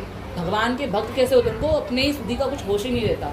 उन्हें अच्छी से अच्छी चीज़, जैसे आप देखो भगवान की पत्नी है ये, नरसिंह जी की पत्नी है, पर उन्होंने सबको दिया। चाहती तो कुछ छुपा लेती ना। हाँ, अपनी पत्नी से लड़ रही है पत्नी धर्म के कारण, पर एक भी साड़ी छुपाई नहीं। तो चाहती तो पहले खुद साड़ी पहन के आती। आप और हम होते हैं तो हमारे घर में कार्यक्रम होता है तो पहले हम खुद सजना चाहते हैं कि हम सजे, हमें लोग देखने आएंगे, बाद में हम किसी को देंगे। अरे और तो क्या कहना, शादी में दूल्हा दुल्हन के सिवा बाद में उस सजने से उससे पहले लोग सब सज के आते हैं। बुआ सज के आएगी, जीजाजी सज के आएंगे, जिनकी शादी होगी वो सज के आते हैं। देखते हैं आप शादी में। और फिर बोला आपकी बोले हमारे बिना तो शादी नहीं होगी, मैं तो लड़की की बुआ हूँ, मैं लड़की की मामी हूँ। अरे भैया शादी 2 लोगों का काम है, वो तो हमारा भाव हो जाता है तो हम सजकर आ जाते हैं, वरना दूल्हा दुल्हन के सिवा किसी को देखना कोई चाहेगा? पर सब सज के जाते हैं। पर एक भक्त के जीवन में मात्र भगवान को सजाना, भगवान के लिए करना, ये लक्ष्य होता है। इसलिए हम भगवान को सजाते तो भगवान क्या करते हैं? उस व्यक्ति को सजाते हैं। आप देखो, आप 2 घंटे सत्संग, भले 2 घंटे ही सत्संग में बैठो, पर तिलक लगा के नीचे जाओगे ना तो आपको राधा रानी की तुलना मिल जाएगी, श्री कृष्ण की तुलना मिल जाएगी, मीराबाई की तुलना मिल जाएगी, नरसिंह मेहता की तुलना मिल जाएगी। जबकि भजन तो 1 रुपये का नहीं है, पर इस तिलक, इस कंठी से किसकी तुलना मिल जाएगी? मतलब भगवान के अनन्य कोटि भक्तों की तुलना मिल जाएगी। जैसे सांप के दांतों में जो जहर है, उस दांत से जो भी स्पर्श हो जाए वो क्या हो जाएगा? ऑटोमेटिक विष हो जाएगा। इसी प्रकार भगवान की आंखों में जो करुणा है, वही आंखों से आप अपनी आंखें मिला लो तो आपकी आंखों में करुणा आ जाएगी। मतलब आप भी भगवान के भक्तों की गिनतियों में आ जाते हैं। तो नरसिंह मेहता जी तो आ ही रहे थे। भगवान ने कहा कि माने गुरु जी जितने प्रश्न है मैं जवाब देता हूँ, जरा हलवाई को विदा करके आऊँ। तब तो बैठ गई, अब आएंगे। वो तो भगवान चले गए वैकुंठ द्वारी का। वहाँ असली नरसिंह मेहता घी का पात्र लेकर कि माने गोरी, ओ माने गोरी, हाँ क्या है ये घी? बोले घी क्या करूँ घी का? बोले घी का पूरी तलो कुछ साथ। बोले एक पिता के एक बेटे के एक ही श्राद्ध होते हैं भाग्य में। आप कितने पिता हैं? एक ही है ना? बोले हाँ। तो कितने लोगों को खिलाने का कहा है? 5-11। बोले हाँ 5-11 से कहा था, तो 5 से कितने आगे कितने खा के गए? तो समझा नहीं पाया। बोले पहले आप ये बताओ, ये बनारसी सारी छुपी कहाँ है? किधर है सोने की थाली, बाजूटी सब किधर? लाओ मुझे दो। अरे आज तक मुझे नहीं दिया। बोले तो पागल हो गई क्या, हमारे घर पे खाने के लिए थालियाँ नहीं है, बैठने के लिए आसन नहीं है, तो सोना चांदी बोली ये सब झूठी बातें मुझे कहो। और रास्ते भर नरसिंह जी को सब हंसी में, अब नरसिंह जी को तो हंसी लग रहा है, पर सब नरसिंह जी का गुणगान कर रहे हैं। जब नरसिंह जी घी लेकर आए ना, तो सबने बहुत ऐसे कहा कि नरसिंह जी क्या श्राद्ध किया आपने माता पिता का, आपके माता पिता पक्का स्वर्ग गए होंगे। तो नरसिंह जी को ऐसा लग रहा था कि समय से ज़्यादा ऊपर हो गए, तो सब मेरी हंसी कर रहे हैं कि कैसा नरसिंह 5 या 11 ब्राह्मण को भी, पर इनको क्या पता कि भगवान खिला के चले गए। तब उन्होंने कहा कि भाई ऐसा ऐसा है, ये है। तो नरसिंह जी को आश्चर्य हुआ कि ये माने पूरी झूठ तो बोलती, सत्संगी है ये भी। तो क्या, तो उन्होंने समझाया क्या हुआ था। बोले आप ही ने सब कुछ किया, ऐसे ऐसे हुआ, ऐसा तो दिया। बोले अरे ये बता नरसिंह कहाँ है। बोले आप ही तो, बोले जो नरसिंह के रूप में थे वो कहा, तो उनको बोला तो नहीं। बोले कुछ नहीं बोला, मैंने तो सब कुछ बोल दिया। अरे माने गोरी, वो मैं नहीं, ठाकुर जी साक्षात आए थे। दोनों पति पत्नी ठाकुर जी को याद करके रोने लग गए कि हाँ कृष्ण, हाँ गिरधर लाल। और नरसिंह जी तो ज़्यादा रो रहे थे। बोले मैं तेरा भजन करता हूँ मोहन, तूने मुझे दर्शन दिए, और मेरी माँ ने गौरी तूने इतना पक्का रिश्ता बना लिया। बोले पति बन के आया तू उसका। बहुत रोए, बहुत रोए। तब से माँ ने गौरी को भी विश्वास हो गया कि मेरे पति जिस भगवान को भजते हैं झूठा। संसार में किसी व्यक्ति को भजो, उसका चिंतन करो, तो हो सकता है वो मेन टाइम पे आए, लादुपा हो जाए। मतलब पैसे के मामले में तो कई बार होता है ना, लोग कहते हैं आपकी मदद करेंगे, आपकी मदद करेंगे, पर जब फ़ोन लगाओ तो फ़ोन व्यस्त आता है। और तो कुछ छोड़िए, आगे तो किसी को पुकारो, जैसे कई लोग नहीं आपको कहते होंगे जीवन में कि आप जब आपको जरूरत पड़े तब हमें याद। आपको आधी रात को जरूरत पड़ी, फ़ोन लगाया, उसने देखा बेटर काट दिया, क्योंकि वो नींद के आगोश में था। जो अपनी नींद के ऊपर नहीं आ पा रहा, वो क्या ही आपकी मदद करेगा। मदद तो करने योग्य भगवान ही है, वही हमारी सहायता। जैसे एक बार मैंने कहा था ना कि कई लोग प्रेम भाव में आके कहते हैं कि तुम कहो मैं तुम्हारे चांद सितारे तोड़ लाऊंगा। आपके भी किसने कहा होगा चांद छोड़ो, चांद सितारा अभी वो आए ना, घंटे बैठे ही, उनको कहना कि जाओ मेरे ठंडा ठंडा पानी ले आओ, ये मटका ये रहा। वो मटके से पानी ना ला पाए, वो इंसान के चांद सितारा लाएगा। दोनों पे लागू होता है, पति पत्नी दोनों पे लागू होता है। ये सब कहने कहानी की बातें हैं। बाकी सच्चा प्रेमी तो ठाकुर जी हैं और हम इनकी प्रियतमा हैं। बाकी कहने के लिए तो चांद सितारा छोड़ो, पानी नहीं ला पा रहा है, जो पानी नहीं ला पा रहा चांद सितारा क्या लाएगा। तो ऐसे नरसिंह जी का भगवान ने श्राद्ध पूर्ण किया। एक और मेन लीला आती है, कथा में ऐसा ना टाइम निकल जाए, तो एक और लीला सुन के विराम देंगे। नरसिंह जी के जीवन चक्र में बहुत सारी लीलाएं हुई, अभी हम कहने सुनने बैठे तो पूरा दिन निकल जाएगा, पर कथाएं पूरी होगी। पर उनमें भी जो प्रमुख है, जैसे एक दो तो है, ये शादी की लीला हो गई। फिर उनके बेटे की शादी की भी लीला है, जिसमें उनके बेटे की शादी होती है। उनके बेटे का नाम है श्यामर दास। तो भगवान आके उनकी शादी का श्रृंगार करते हैं। और नरसिंह जी कीर्तन ही कर रहे थे। नरसिंह को पिताजी हो, चलो शादी में आगे आगे। बोले नहीं नहीं, आप शादी वादी का काम करो, आपको शादी का ज़्यादा एक्सपीरियंस है। मेरे को एक्सपीरियंस है, अनुभव नहीं, आप जाओ। भगवान ने कहा भैया चलो, शादी में कोई बाजा वाजा नहीं, बस कीर्तन ही करते करते चलना। तो ऐसी एक लीला आती है हुंडी की लीला, जो आपने प्रख्यात भजन में सुना होगा। हुंडी की लीला, हुंडी क्या होता है पता है आपको? हुंडी मतलब नहीं, तपेली नहीं, हुंडी कागज होता है। जैसे आप मुझे पहचानते हो, आपको द्वारिका जाना है, पर मैं द्वारिका में किसी अमुक नाम के सेठ को जानता हूँ, तो मैं आपसे पैसे लेकर अपने हस्ताक्षर करके आपको कागज़ दे दूंगा। तो आप अगर द्वारिका गए और मेरे पहचान के सेठ से मिलोगे, तो मेरे हस्ताक्षर देखकर, सिग्नेचर देखकर आपको उतने पैसे दे देगा। और जब मैं वहाँ जाऊँगा तो उसको पैसे मैं भविष्य में या भूतकाल में, वो अगर यहाँ है तो उसको हुंडी कहते हैं। तो नरसिंह मेहता की कथा में हुंडी की कथा बहुत प्रचलित है। खास करके लोग भजन गाते हैं, हमारी हुंडी स्वीकार हो घनश्याम रे सावरा गिरधार। तो एक बार की बात है, नरसिंह मेहता अपना भजन कीर्तन करते थे, श्यामराव और सभी लोग उनके साथ चिंतन मग्न थे। पर एक बार की बात है, जब नरसिंह मेहता के आजू बाजू में लोग उनसे ज़्यादा जलने लग गए ना, तो रोज़ नई युक्ति निकालते थे कि मैं नरसिंह मेहता को कैसे गिराऊं। कुछ ना कुछ तिग्रम करते ही रहते। पर नरसिंह मेहता को संभालने वाले भगवान थे। कौन मिटाए उसे जिसे राखे पिया। ठाकुर जी संभालते तो कौन बिगाड़ सकता है। नरसिंह मेहता हर बार बच जाते। पर एक बार किसी गाँव से 4 ब्राह्मण द्वारिका के लिए निकले थे, द्वारिका यात्रा के लिए, और बीच में आया जूनागढ़। आज भी अगर पुराने रास्ते से जाते हो तो राजकोट और जूनागढ़ पड़ता है द्वारिका के रास्ते, पुराने रास्ते से जाओ तो वहाँ पर जूनागढ़ में पहुँचे तो बातचीत की। लोगों ने कहा कि हमारे पास इतने पैसे हैं, इतने पैसे की कोई हमें हुंडी लिख दे, तो वो पैसा उसको देकर, वो कागज़ लेकर द्वारिका में ही सीधे पैसे लेंगे, क्योंकि बीच में चोर का, डाकुओं का बहुत खतरा है। तो चारों ब्राह्मण हर घर गए, हर द्वार गए, सबने मना किया कि भाई इतनी लंबी हुंडी तो कोई लिख सकता। उस समय 500 रुपये बहुत बड़ी बात थी, उसमें भी 500 सोने के सिक्के तो बहुत ज़्यादा, तो कोई हुंडी लिख सकता। पर जो नरसिंह मेहता से जलने वाले लोग थे ना, उन्होंने कहा एक जन लिख सकते हैं। कौन? बोले नरसिंह, अरे बहुत बड़े भगवान के भगत है, आप बोलो मत, इतना धन है, इतना अन्न है, आप बोलो मत, आप जाओ। और जाना तो देखना वो उनको गरीब दिखते हैं, पर है बहुत अमीर, लोगों को छुपाते कि हम गरीब हैं।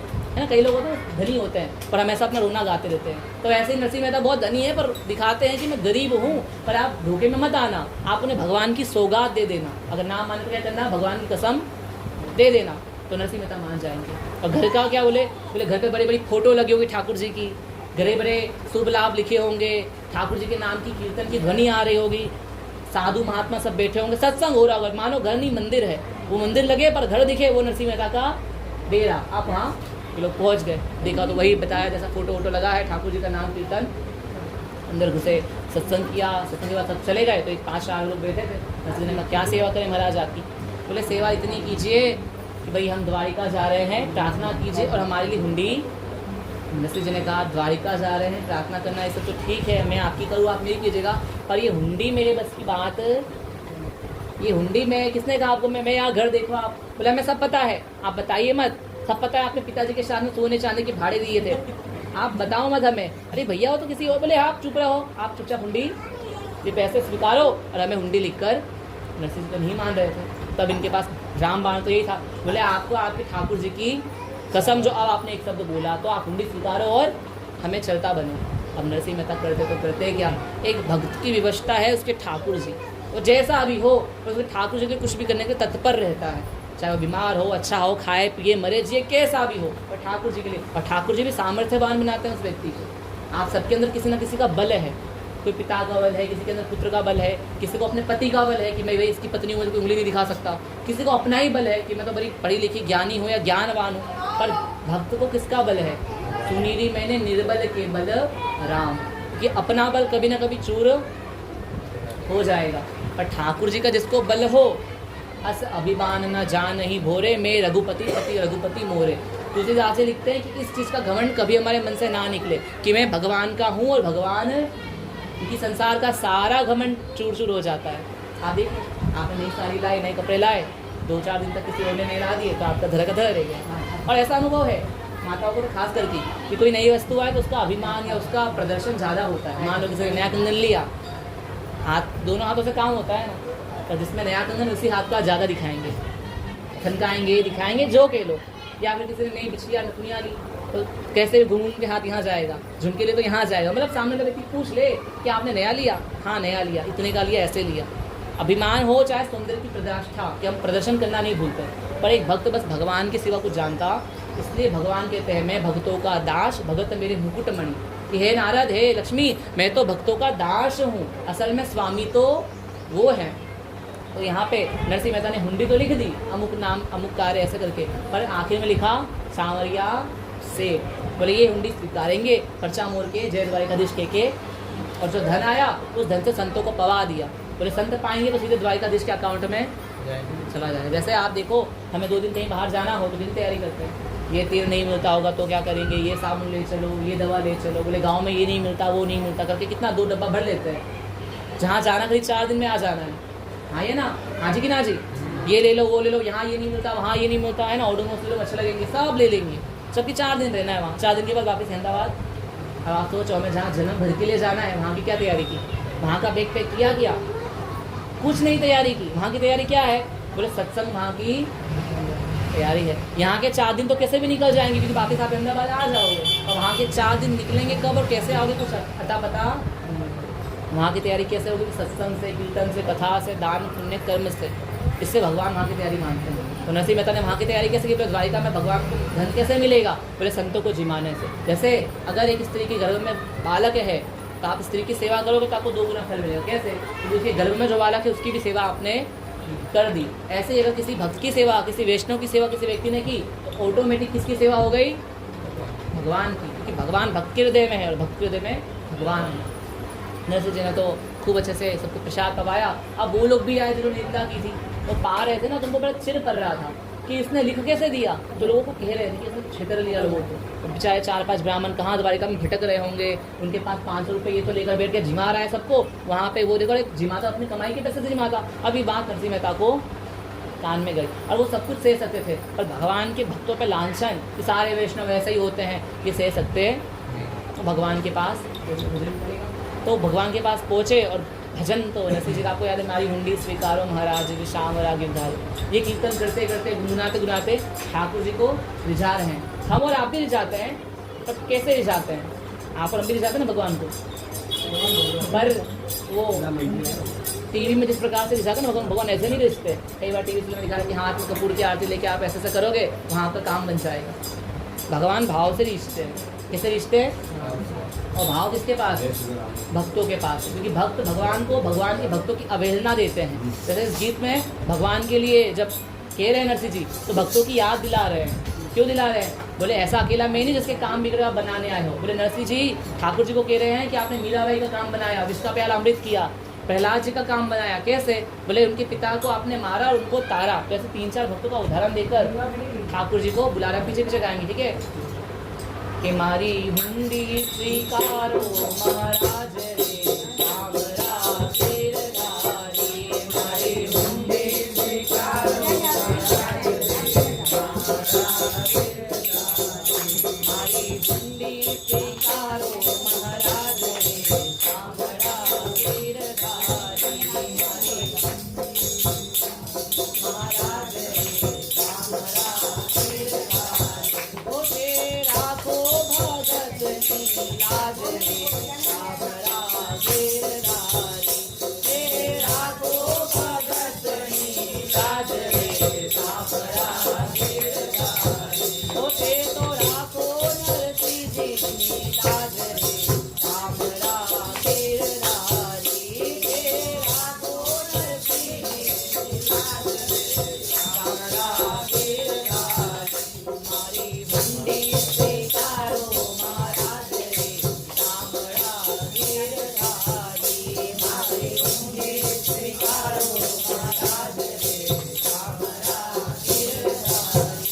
क्या कह रहे हैं कि हे नंदनंदन श्याम सुंदर, आप तो भक्तों की लाज रखने वाले हो। संसार में कोई किसी की लाज रख सकता नहीं है, पर आप तो द्रौपदी की चीर बचाने वाले, मीराबाई की लाज रखने वाले, प्रहलाद जी की लाज रखने वाले हो। आप भक्तों की लाज रखते हो। जब सबकी लाज रखी तो मुझ पे ऐसा भाव क्यों रखा है? आप मेरी भी लाज। पर भगवान ने भी कुछ, मतलब भगवान ऐसे हम गा रहे तो कुछ कर नहीं रहे, पर नरसिंह जी के आगे भगवान भजन गाते ही ठाकुर जी प्रकट हो जाते हैं, जैसे साक्षात आ जाते भगवान। पर इतना कहने के भी ठाकुर जी कुछ कर, अब तो ये ना समझे कि भगवान को देरी करनी है। नहीं, भगवान को भी मजा आती है। आखिरी जो छोड़ का समय होता है ना, एकदम खतरनाक, जल्दी काम बिगड़ ही जाएगा, तब भगवान आके उसको बचा लेते हैं। हाँ है ना? जैसे आप देखो चावल पकता है, तो चावल पक चुका है, आप पता कैसे करोगे? सारे चावल को निकालने के बाद नहीं, बोले लास्ट में बस एक चावल को निकाल के देख लो, अगर वो दब जा रहा है तो सारे चावल पक गए, अगर वो नहीं दब रहा है, नहीं पच रहा है, तो अभी सारे चावल। भगवान का भी काम ऐसे आखिरी में आते हैं विमान से, बीच में आते, और आखिर में आने वाले की तारीफ ज़्यादा होती है महाराज, क्योंकि आखिर में ही आनंद ज़्यादा आता है। तो वो वापस भगवान को कह रहे, दुहाई दे रहे कि भाई मीराबाई का तो आपने विष का प्याला क्या किया? अमृत किया, और मेरा तो खाली 500 का काम बनाना है। तो वो कह रहे हैं, हे राणा जी लड़कड़ी वारी मीरा के रे काज, जेना प्याला मोकलिया हे वालो जेरनो हारन हार रे सावरा गिरधारी। हे वालो जेरनो हारन हार रे सावरा गिरधारी। मारी हुंडी स्वीकारो महाराज रे सावरा गिरधारी। हे मारी हुंडी स्वीकारो महाराज रे सावरा गिरधारी। ओ दे तो राखो भगत नी लाज रे सावरा गिरधारी। हे दे तो राखो भगत नी लाज रे सावरा गिरधारी। मारी हुंडी स्वीकारो महाराज रे सावरा गिरधारी। हे मारी हुंडी स्वीकारो महाराज रे सावरा गिरधारी। हे संग सती प्रभु प्रगटिया वरिधर नरसिंह रूप, प्रहलाद ने उबारिया रे हे वालो मार्यो हिरण्यकश्यपु करे सावरा गिरधारी। हे वालो मार्यो हिरण्यकश्यपु करे सावरा गिरधारी। मारी हुंडी स्वीकारो महाराज रे सावरा गिरधारी।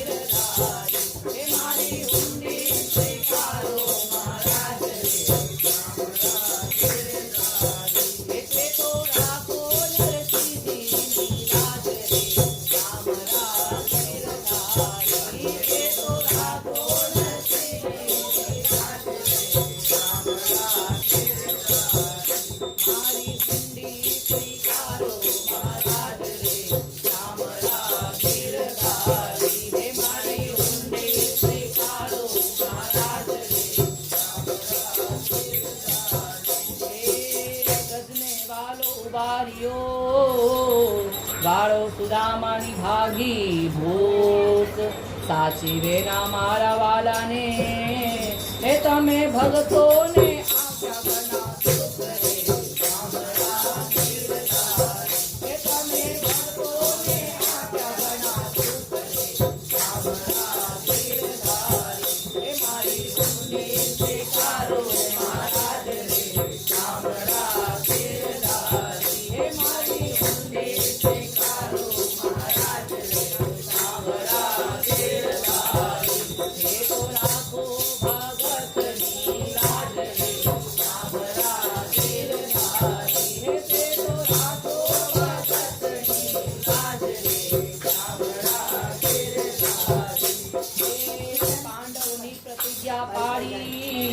વાણી દ્રૌપદીના પૂર્યા શીર નરસિંહ મહેતાની હુંડી સ્વીકારજો રે ઓ તમે સુભદ્રા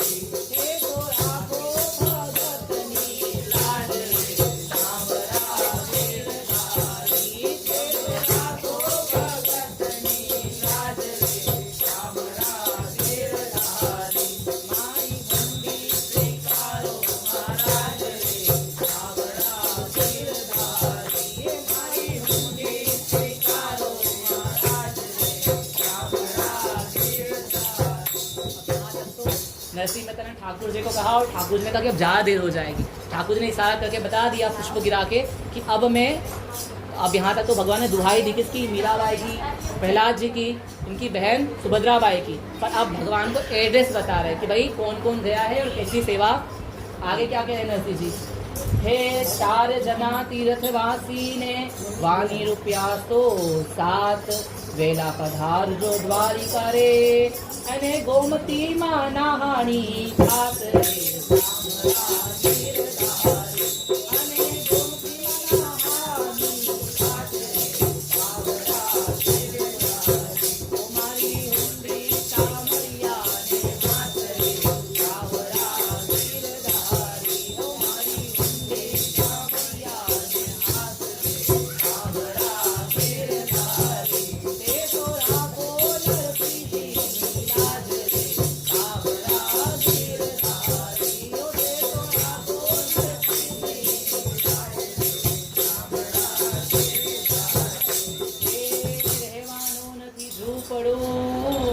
वाणी जमवा નથી જ્વાર બેટા બેટી વાણી આરે એ મેં તો વાણી રે ઘર રે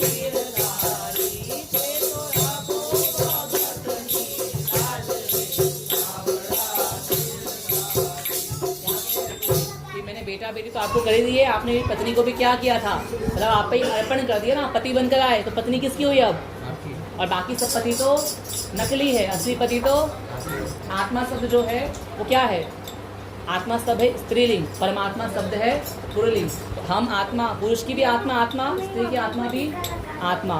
आत्मा शब्द क्या है, हमेशा याद रखिए स्त्रीलिंग, और परमात्मा शब्द पुरुलिंग। इस नाते हम सब क्या हुए, भगवान की दासी या पत्नी। तो नरसिंह मेहता आखिरी में अंतिम यात्रा कह रहे कि देखो भगवान, आपको कुछ लगता हो कि नरसिंह ने कुछ छुपा रखा है तो सच है, हमारा धन दौलत जायदाद खजाना सोना चांदी है नहीं। नरसिंह मेहता कहते हैं, हे गरथ मारू गोपी चंदन वाणी तुलसी है मारू हार, साचू गहना सावरो ओ मारी दौलत छे जांग कर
कि वहाँ पे तो बेचारे चारों दिन सुबह से शाम तक कोई सावरिया सेठ है, कोई सावरिया सेठ है, चारों पांचों व्यक्ति थक कर जब बैठे और सोचे कि नरसिंह जी ने हमें क्षेत्र, बस इतनी बुद्धि में आए कि भगवान वहाँ प्रकट और लंबा सा खाता, जैसे कोई चश्मा लगा के टोपी पहन के नहीं मुनीम से आया हो ऐसे, अरे अरे नरसिंह जी के साथ कोई आया है क्या, नरसिंह जी के नाम से कोई आया है क्या। पांचों चारों सोच रहे हैं कि हमें तो नहीं ढूंढ रहे, अरे हम आए हैं नरसिंह जी के साथ। अरे अरे अरे लंबा दंडवत भगवान ने किया कि बहुत माफ़ी करना, गलती हो गई मुझसे, आप कब से मुझे ढूंढ रहे हैं, मैं तो बेचारा काम में लगा था। वो तो मुझे भी किसी ने भले इंसान ने बताया कि नरसिंह जी के साथ आप लोग माफ़ कीजिएगा, नरसिंह जी से मेरी कोई शिकायत मत कीजिएगा, बस आप चलिए मेरे घर प्रसाद पाइए, आराम कीजिए, कपड़े पहनिए। अब चारों पांचों व्यक्ति ने कहा लगता है नहीं नरसिंह जी सच्चे थे, चलो चलो। अब भगवान तो इनको लेके गए ऐसी गली से, ऐसे रास्ते से लेके गए कि बस द्वारिका के जो महल है भगवान ने वहीं पहुँचा दिया।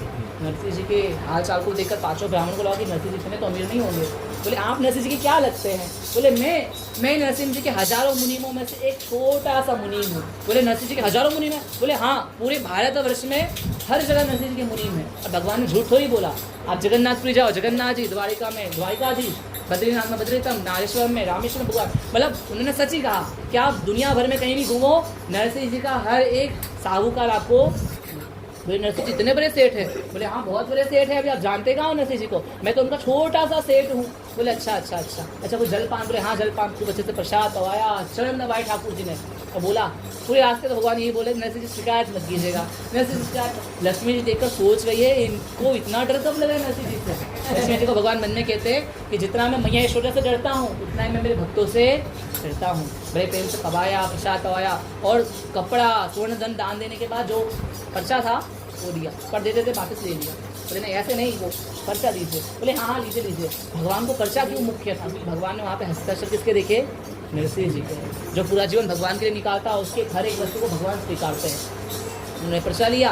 कुछ दिन बाद वापिस द्वारिका से जब आ रहे थे तो कहाँ पहुँचे, जूनागढ़। और जूनागढ़ में नरसिंह जी को तो दूर से दंडवत किया कि वाह नरसिंह जी वाह, हम तो सोचे आप छोटे हो, आपका तो नाम छोटा नहीं, बड़े काम भी है, नाम भी।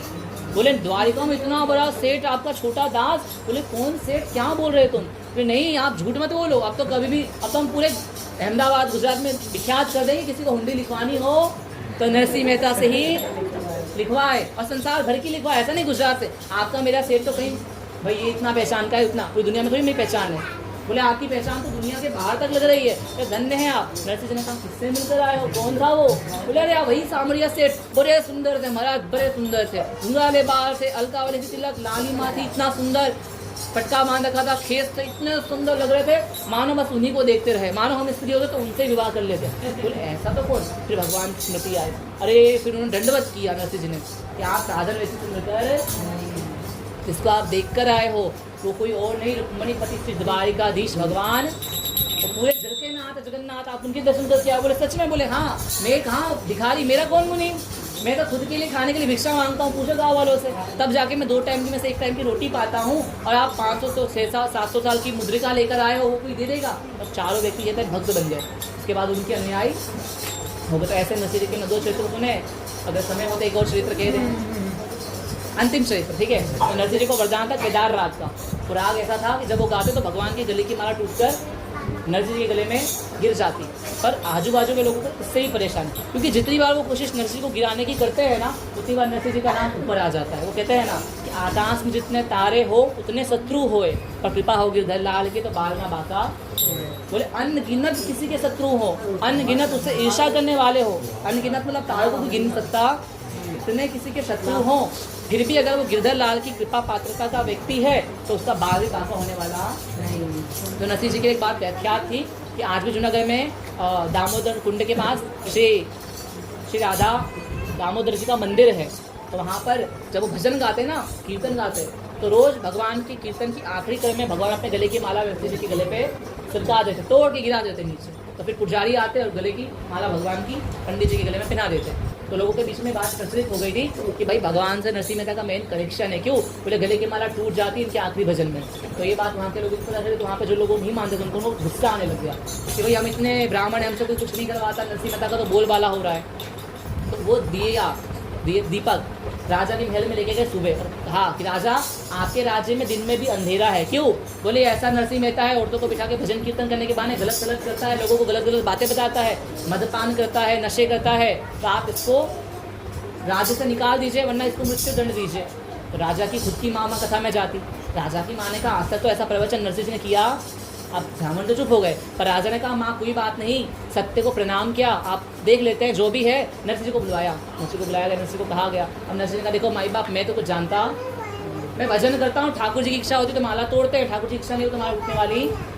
पर नहीं नरसिंह जी, आज आपको सिद्ध करना पड़ेगा कि आप भगवान के परम भक्त हैं। तो ठाकुर जी अपने गले की माला आप राग केदारा गाइएगा और ठाकुर जी को, तो यहाँ पे राग केदारा गाते भगवान के गले की माला टूट के गिर जाती थी। पर यहाँ पे पंडित जो थे ना बाजू के लोग वो बड़े चतुर थे, उन्होंने क्या किया, उन्होंने जहाँ पे नरसिंह मेहता अपना राशन का सामान लाते थे ना, असल में उस बनिए की पत्नी भी नरसिंह मेहता की कथा में, और वो इतनी पक्की भक्त थी कि नरसिंह जी की कथा में रोज आके कहती कि मुझे भगवान मिलाओ, मुझे भगवान मिलाओ। एक दिन तो नरसिंह मेहता उनसे कंटाल गए, बोले जा जा तुझे भगवान आधी रात को मिलेंगे, जा अब तू जा घर जाती रहे, ऐसे कहा था। पर भगवान अपने भक्त की हर एक बात सिद्ध करते हैं। तो उस बनिए के घर पे ये लोग पहुंचे जिसकी बनिए की पत्नी भगवान नरसिंह मेहता की कथा में आती थी। तो उन्होंने कहा कि देखो ऐसी ऐसी बात है, हम आपको इतने पैसे दे रहे हैं, आप नरसिंह मेहता आपसे कुछ सामान लेने आए तो उनसे पैसे लेना मत, आप उनसे उनका केदार राग लेना, मतलब साइन करवा लेना कि जब तक आप पैसे चुकाने दोगे आप केदार का राग गाओगे। और फिर उन्होंने इनको समझा दिया। बाद में ब्राह्मण की शादी होने वाली थी बेटी की, तो नरसिंह मेहता के पास उन्होंने जाके कहा कि मुझे 500-600 रुपये की जरूरत है, क्या आप मुझे दे पाओगे? नरसिंह जी कभी किसी को मना करते, वो उस बनिए के पास उस बनिए से कहा कि अभी मैं आपको कुछ गिरवी रखवा दूंगा, आप मुझे 500-600 रुपये दे दो। तो बनिए ने पहले ही जान लिया था, उसने कहा कि मैं और कुछ गिरवी नहीं चाहिए, आपका राग केदार गिरवी चाहिए। गिरवी रख दिया केदार और चले गए। अब इस ब्राह्मण ने भी मना कर दिया था कि किसी को बोलना मत, तो उन्होंने किसी को बोला नहीं कि मैं केदार राग गाऊंगा। और जब ये बनिया अपने घर सोने चला गया और नरसिंह मेहता को एकादशी दिन कीर्तन करने के लिए बुलाया गया, तो नरसिंह मेहता तो कितने ही कीर्तन जानते थे, पर भगवान ने भी क्या कहा था कि जब केदार का राग गाओगे तभी मैं अभी तो किसी भी राग में आ जाते। पर मैंने कहा ना भगवान को मस्खरी करने में आनंद आता है। ठाकुर जी टेढ़े है ना, जिसका नाम लेने से जीभ टेढ़ी होती है, तो कृष्ण में जीभ टेढ़ी हो जाती, जिसका नाम टेढ़ा, जिसका काम टेढ़ा, जिसका विग्रह टेढ़ा, वो कहीं सीधा रहेगा क्या? चाहते तो पहले भजन पे ही आ जाते, पर पहले भजन में आए। क्या हो रहा है, नरसिंह जी बैठे हैं मंदिर में, सारे लोग रात को बैठे हुए हैं और बस फांसी तैयार रखे, अगर भगवान की माला नहीं टूटी तो नरसिंह जी कह रहे हैं कि मैं तो खुद ही मरने के लिए तैयार हूँ। तो बैठे बैठे गिरधर गोपाल को रिझा रहे हैं, ठाकुर जी के 3-4 भजन गा रहे हैं।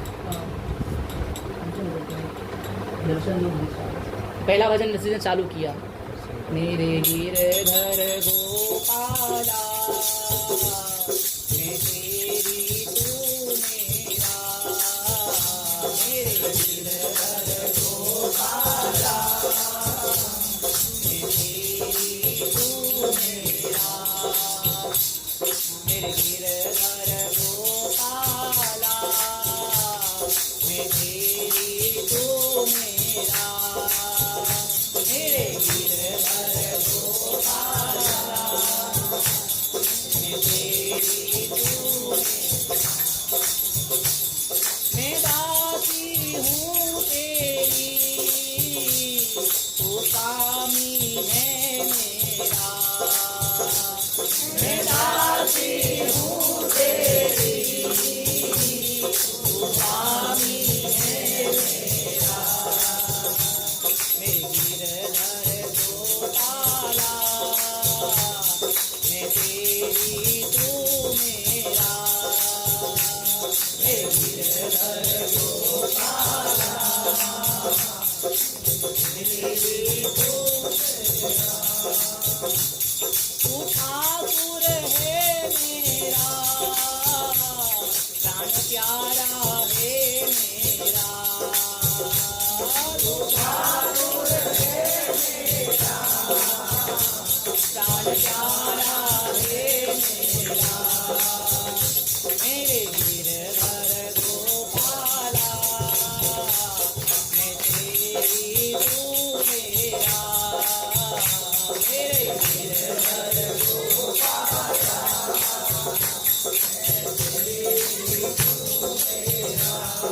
ने पहला भजन किया और सिद्ध किया कि मैं तेरी अच्छा मीराबाई ने एक भजन गाया, मेरे तो गिरधर गोपाल दूसरों ना कोई। पर ये मीराबाई गा सकती है, क्योंकि आप पहली लाइन तो गा लोगे मेरे तो गिरधर गोपाल, पर अगर आप ये कहते हो दूसरों ना कोई, तो आपके आजू बाजू बैठे किसके हैं?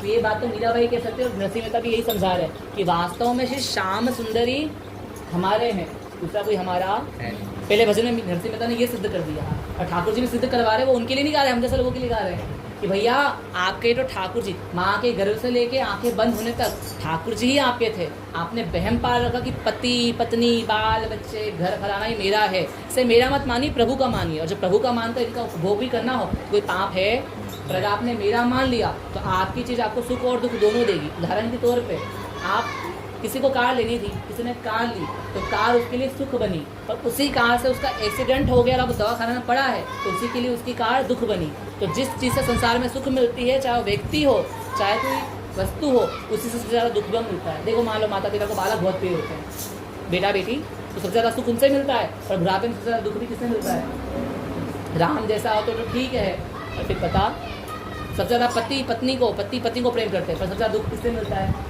आपस में ही अनकन लगी रहती है महाराज। तो संसार में किसी व्यक्ति से अगर आप प्रेम करते हो तो याद रखना सबसे ज़्यादा कष्ट भी उसी के लिए आपको पाना पड़ेगा। पर भगवान में ऐसा, आप कहीं थके हारे गए हो, बहुत थक कर घर पे आए हो, फिर बाल बच्चों के लिए खाना बनाना पड़े, सोचा ऑर्डर कर लूँ, पर ऑर्डर भी नहीं किया, खाना भी बना दिया, दाल भात सब्जी बना के रख दी, और फिर सब खाने भी बैठ गए और खाने में नमक कम हो गया हो, तो आपकी सारी मेहनत एक तरफ और नमक का कम होना, गाली सुनोगे आप, नमक कम है, खाना बनाना नहीं आता, अरे इतने साल से कोई बना के खिला रहा था तुझे, ये तो खिला रही थी। पर आप वही भोग अगर ठाकुर जी को लगाओ ना, ठाकुर जी चू तक नहीं करेंगे। नमक कम हो चाहे मिर्ची ज़्यादा, भगवान चुपचाप। तो भगवान सच्चे प्रेमी हैं। भगवान प्रेम सिखाना, संसार में प्रेम को इतना दिखता है पर बाखान इतना कर देते हैं लोग, इतना ये लोग तो कई बार अपने जोड़ी को राधा कृष्ण की जोड़ी कह देते हैं। गुरु जी कहते हैं वो मूर्ख लोग हैं जो कहते हैं कि हमारी जोड़ी राधा कृष्ण की तरह सीताराम, उनकी जोड़ी रावण और मंदोदरी की जैसी है। कैसी है? तो ऐसे अपने ऊपर ना ले, मतलब सीधी सरल बात है कि भगवान की जोड़ी से तुलना ना करो, बता दो घाटा। सीताराम का करोगे तो वियोग मिलेगा, राधा कृष्ण का करोगे तो वियोग मिलेगा, शिव गौरी का करोगे तो भी वियोग मिलेगा। तीन जोड़ी सर्वश्रेष्ठ जोड़ी है, गौरी शंकर सीताराम राधे श्याम, पर तीनों की कहानी देखो, तीनों को वियोग मिलता है। पार्वती जी अपना शरीर देह नष्ट कर लेती है, कभी राधा रानी चली जाती है, ठाकुर जी द्वारिका जाते हैं, कभी सीता जी कभी मिल भी जाती है वनवास से तो वापस पाताल में चली जाती है। तो कहना तो ऐसा कहिए तो भाई हम तो भगवान के दास और दासी हैं। ठाकुर जी की तुलना नहीं करनी चाहिए कि हम तो राधा कृष्ण की जोड़ी हैं। अरे कहाँ राधा कृष्ण की लीला और कहाँ हम मनुष्य की लीला, तो है नहीं, तो कर्म है भैया। तो पहले भजन में नरसिंह जी ने ये सिद्ध किया कि मेरे गिरधर गोपाला में तेरी तू मेरा। अब क्या है? मेरे भगवान है, भगवान मेरे हैं, पर क्या है? रिश्ता पक्का होना चाहिए ना। मान लो ये मेरे हैं, पर मेरे क्या है? भाई हैं, सखा हैं, मित्र हैं, शत्रु हैं, क्या है? क्लियर होगा। जो आपका भाव निर्धारित होगा वही, जैसे पति पे जो प्रेम आएगा वो बेटे पे नहीं आएगा, और जो बेटे पे प्रेम आएगा वो पति पे आ नहीं सकता। हाँ या ना? क्योंकि हमें क्लियर, दोनों पुरुष हैं, पर हमें निर्धारित है कि ये मेरे पति है, ये मेरा पुत्र। ऐसे ही भगवान हमारे हैं, इसमें कोई शक। पर क्या है तो ये कौन बताएगा? हमें हमारे गुरुदेव बताएंगे कि आपका भगवान से ये संबंध है, आप इस संबंध से भगवान को स्वीकार कीजिए। पहले भजन में ये बता दिया। दूसरा भजन भगवान के लिए नरसिंह मेहता गाकर समझाते हैं कि जीव आत्मा का संबंध भगवान पे है, पर संसारी समझेगा नहीं तो क्या करेगा? बुराई। तो नरसिंह मेहता दूसरा भजन कौन सा गाते हैं? ठाकुर हमरे रमन बिहारी, हम हो चुके रमन बिहारी के। ठाकुर हमरे रमन बिहारी, हम हो चुके रमन बिहारी। कोई भला कहे या बुरा कहे, कोई भला कहे या बुरा कहे, कोई भला कहे या बुरा कहे, कोई भला कहे या बुरा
कि आप भगवान के हो गए हो तो काम मिलेगा।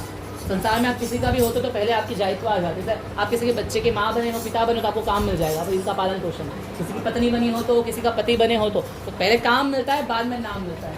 और ठाकुर जी के केस में भी ऐसा ही है।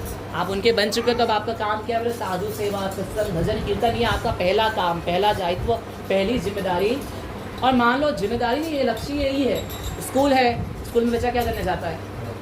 पढ़ने जाता है, ये उसका प्रमुख धर्म है। पर अब उसकी बात अलग है कि वो जाके खेल रहा है, बातें कर रहा है, मस्ती कर रहा है, कैंप में जा रहा है, पिकनिक में जा रहा है, ये सब बाहर की बात है। पहला लक्ष्य क्या है? पढ़ना। वही हमारा कर्तव्य। हम यहाँ धरती में आए भगवान का भजन करने के लिए। भजन करते करते साथ में और भी कुछ कर लिया तो ठीक है, पर पहला दायित्व क्या है? भजन करके भगवान के धाम वापिस जाना है। पर हम अब बच्चा स्कूल का पढ़ने की किताब को तो फेंका है गंगा जी में और जाके खेल रहा है कबड्डी, खो खो, फायदा होगा? फिर 10 दिन बाद, 20 दिन बाद कभी ना कभी गधा मजदूरी करेगा व्यक्ति। ऐसे हमारा काम भगवान का भजन करना है। उसे छोड़कर हम सारे काम में परिपक्व हैं, सारे काम करते हैं, है नहीं? हमें सारे काम आते हैं, सारे काम हम कर लेंगे, सारी चीज़ों में हम आगे हैं। तो भगवान के भजन में पीछे की लाइन में भी 10 पीछे वाली लाइन के अंदर पीछे होंगे। तो ऐसे 2-3 भजन गा कर नरसिंह मेहता किसको रिझा रहे हैं? ठाकुर जी को। और अब तो ठाकुर जी नहीं आ रहे ना, रिझाव नहीं दे रहे, तो अब ठाकुर जी के ऊपर नरसिंह जी को गुस्सा आ गया। क्या आ गया? जैसे आप अपने प्यारे को गाली देते हो ना गुस्से में, ऐसे भक्त भी भगवान को गाली देते हैं। और भगवान भी गाली सुनने के लायक है, आप मत देने लग जाना, है ना? कहीं जाके भगवान तुम ऐसे बहन माँ पे, भगवान के जो भक्त है ना वही भगवान को गाली देते, भगवान को अच्छा लगता है। वरना वो देंगे तो वो सही लेंगे, आप दो तो आप सही पाओगे।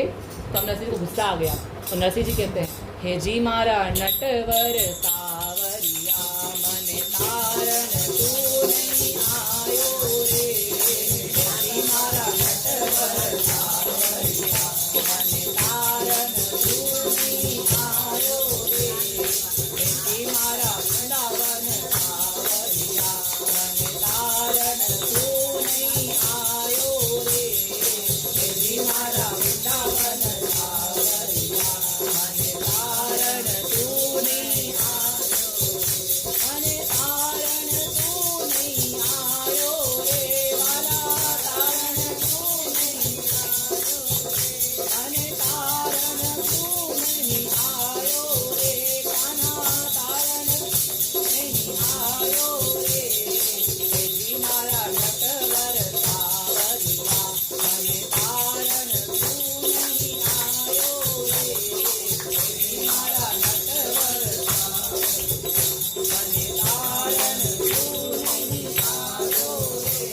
बोलते हैं ठाकुर जी आप मुझे तारने, और वास्तव में वो नहीं, हमें भी बोलना है ठाकुर जी को। अब ऐसा नहीं नरसिंह जी को शक है, नहीं, उनको ऐसा है कि प्रभु आइए, और कितनी देर है, आप आओगे तो पक्का है। पर अब नरसिंह को गुस्सा आ रहा है ना, तो भगवान को एक एक करके गालियाँ सुना रहे, जैसे मीरा काई तारी फूफी लागे, मीरा काई तारी मीरा काई तारी फूफी लागे, मीरा काई तारी वाको विष अमृत कर दायो रे। वाला विष अमृत कर दायो रे। ओहे जी मारा नटवर नागरिया, मन तारण तू नहीं आयो रे।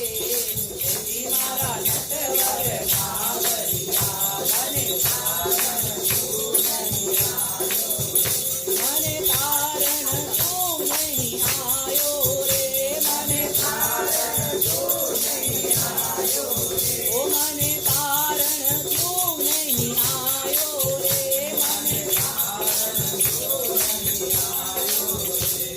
हे जी मारा नटवर नागरिया, मन तारण तू नहीं आयो रे।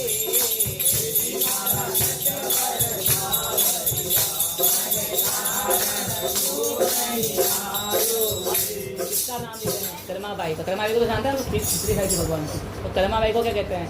कर्मा काई तारी काकी लागे, कर्मा काई तारी काकी लागे, कर्मा काई तारी काकी लागे, कर्मा काई तारी काकी लागे। ईश्वरो झटपट आयो रे। बाबा ईश्वरो झटपट आयो रे। जी मारा नटवर नागरिया, मन तारण तू नहीं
कि देखो आओगे तो आपका ही ठीक है, नहीं तो आपका ही सम्मान जाएगा कि बोले भगवान इतने बड़े द्वारिकानाथ और 500-600 रुपये देने नहीं आ पाए, इसमें मेरा कुछ जाने वाला, मुझे तो फांसी दे दी जाएगी, मुझे थोड़ी कोई जानेगा। पर आपको लोग जानेंगे कि भजन गाते गाते इनके छोटे छोटे प्राण इतना भगवान को कहा नहीं कि अब सुबह होने ही वाली थी, भगवान फटाफट नरसिंह जी का रूप बनाकर कहाँ पहुंचे, आधी रात से पहले उसी बनिए की दुकान पे।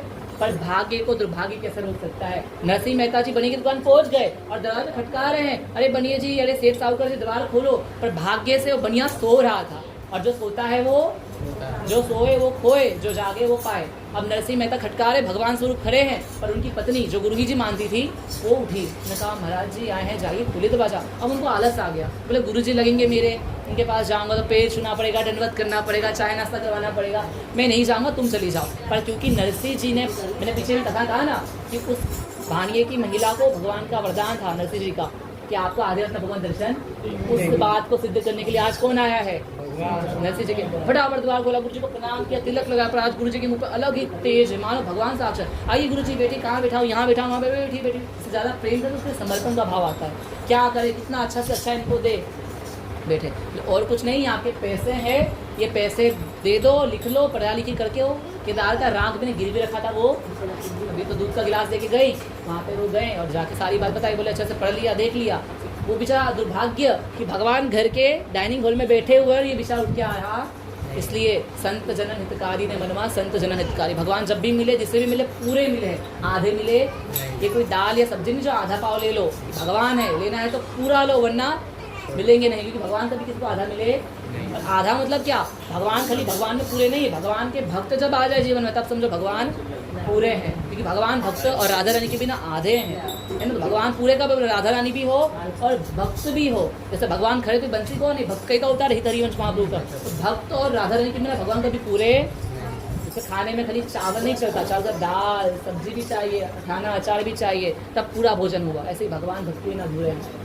बड़े प्रेम से इन्होंने सारे खदर तक लिख लिए, इधर रख दिया। गुरु जी आए तो गुरु जी आ रहे हैं, तो बोले रुको रुको रुको, ऐसे मत जाओ, ऐसे मत जाओ, दूध पी के जाओ। दूध गर्म करने गई, तो भगवान ने सोचा बिस्वे पे गया, करनी पड़ेगी, अनजाने में ही सही, गुस्से में ही सही। नरसिंह जी ने कहा था भगवान के दर्शन होंगे। जैसे ही दूध का गिलास लेकर उसमें केसर बादाम ला के आई, तो क्या देखती है कि पहले दूध तो गुरु जी के हाथ में दिया था, पर अब भगवान साक्षात द्वारिकाधीश के घर में दूध।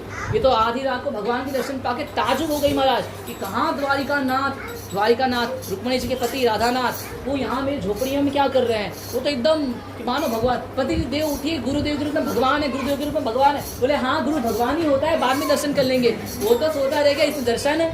और इसने कहा अब भगवान तो जाने के लिए हो नहीं, पर उसने कहा नहीं, तुझे जाने ना दूंगी पिया के पिया, तुझे जाने ना दूंगी पिया के पिया, तुझे जाने ना दूंगी पिया के पिया, तुझे जाने ना दूंगी पिया के पिया, तुझे भोजन पावाऊंगी भरथरिया, तुझे भोजन पावाऊंगी। आप जाइए मत, आपको भोजन पावाऊंगी भरथरिया। भगवान ने कहा भाई कभी और आएंगे, अभी जाना है। नरसिंह जी कैसे सी बात है, बोले ठीक है। और बाद में पति देव जगे, बोले कौन था, बोले साक्षात भगवान था, देखो चरण चालू कर रख गए हैं। वो दोनों पिछाई होने लग गए। पति को तब एहसास हुआ कि गुरु और भगवान में भेद, जो गुरु वही भगवंत है, जो भगवंत वही गुरु स्वरूप। तब उनकी बुद्धि आई, वो लोग भागे भागे भगवान पहुंचे, लोग भी पीछे पीछे। अब वहाँ भगवान पहुंच तो गए और मोर बनकर अपने चोच में उन्होंने पत्रिका फेंक दी। और नरसिंह मेहता जब पत्रिका खोली, राजा फांसी देने वाला था, उन्होंने कहा आप फांसी देनी हो दो, नहीं देनी तो मत दो। भाई मेरा एक कीर्तन सुन लो। आम दिनों पे तो भगवान के गले में जो माला बनती फूलों की, वो कैसे बनती, धागे की बनती। पर आज पंडित जी को, जो मंदिर के पुजारी उनको साइड करके जो इनसे जलन करते थे, उन लोगों ने क्या किया, कांटे और तार की माला बनाई। ऐसा मजबूत माला बनाई कभी टूटे ही ना, क्योंकि अगर टूट भी जाना हो तो टूटेगी कैसे, कांटे की माला टूटती है, तार की माला टूटती है। ऐसी माला भगवान को पहनाई थी। पर धन्य नरसिंह जी गा रहे हैं क्या, ध्यान से आप लोग पीछे पीछे गाए, ठीक है, उनके लिए नहीं गा रहे, हमारे लिए गा रहे, ठीक है। दर्शन दो घन श्याम नाथ मोरी अखिया प्यासी रे, दर्शन दो घन श्याम नाथ मोरी अखिया प्यासी रे, दर्शन दो घन श्याम नाथ मोरी अखिया प्यासी रे, दर्शन दो घन श्याम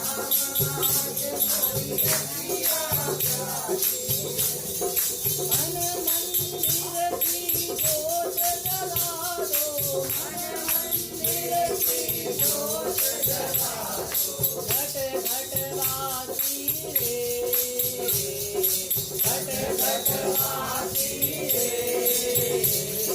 दर्शन दो घन श्याम नाथ मोरी अखिया प्यासी रे, दर्शन दो घन श्याम नाथ मोरी अखिया प्यासी रे।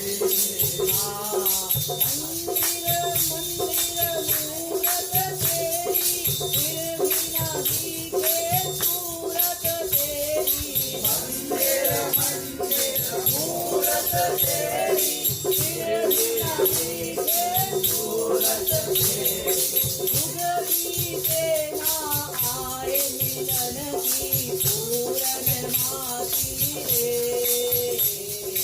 जुग बीते ना आए मिलन की पूरन मासी रे, दर्शन दो घन श्याम नाथ मोरी अखिया प्यासी रे, दर्शन दो घन श्याम नाथ मोरी अखिया प्यासी रे, बार दया का जब तू बोले, पंचम कर में गूंगा बोले, बार दया का जब तू बोले, पंचम कर में गूंगा बोले, अंधा देखे लंगड़ा चलते, अंधा देखे लंगड़ा चलते, ओह देता जी रे, दर्शन दो घन श्याम नाथ मोरी अखिया प्यासी रे,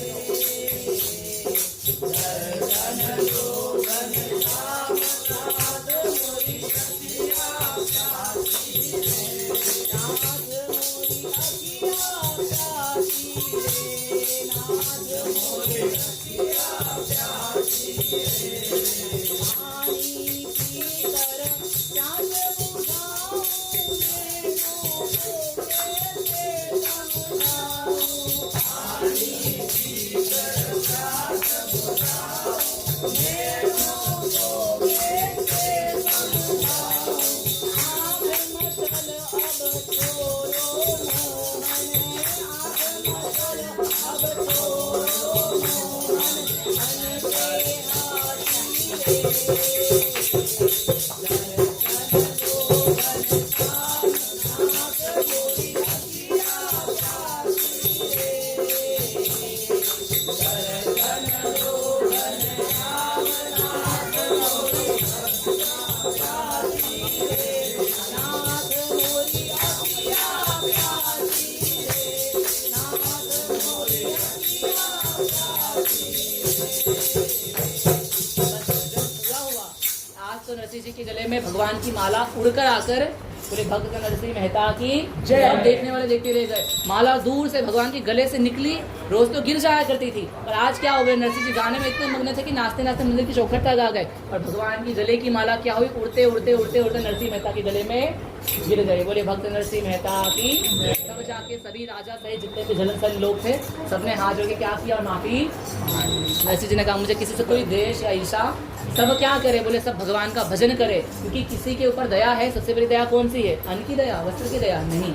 सबसे बड़ी दया है भगवत प्राप्ति की दया। आप किसी को अन्न दोगे 2 दिन तक पेट भरा रहेगा, किसी को वस्त्र दोगे 4-5 दिन तक शरीर बचा रहेगा, पर किसी को भगवान से संबंध दोगे जन्मों जन्मांतर का संबंध सुधर जाएगा। मान लीजिए किसी मेले में कोई बालक खो गया, आपने उसे वस्तु दी, खाना पीना रहना और पैसे भी दिए, पर कब तक चलेगी ये सब चीज़ें?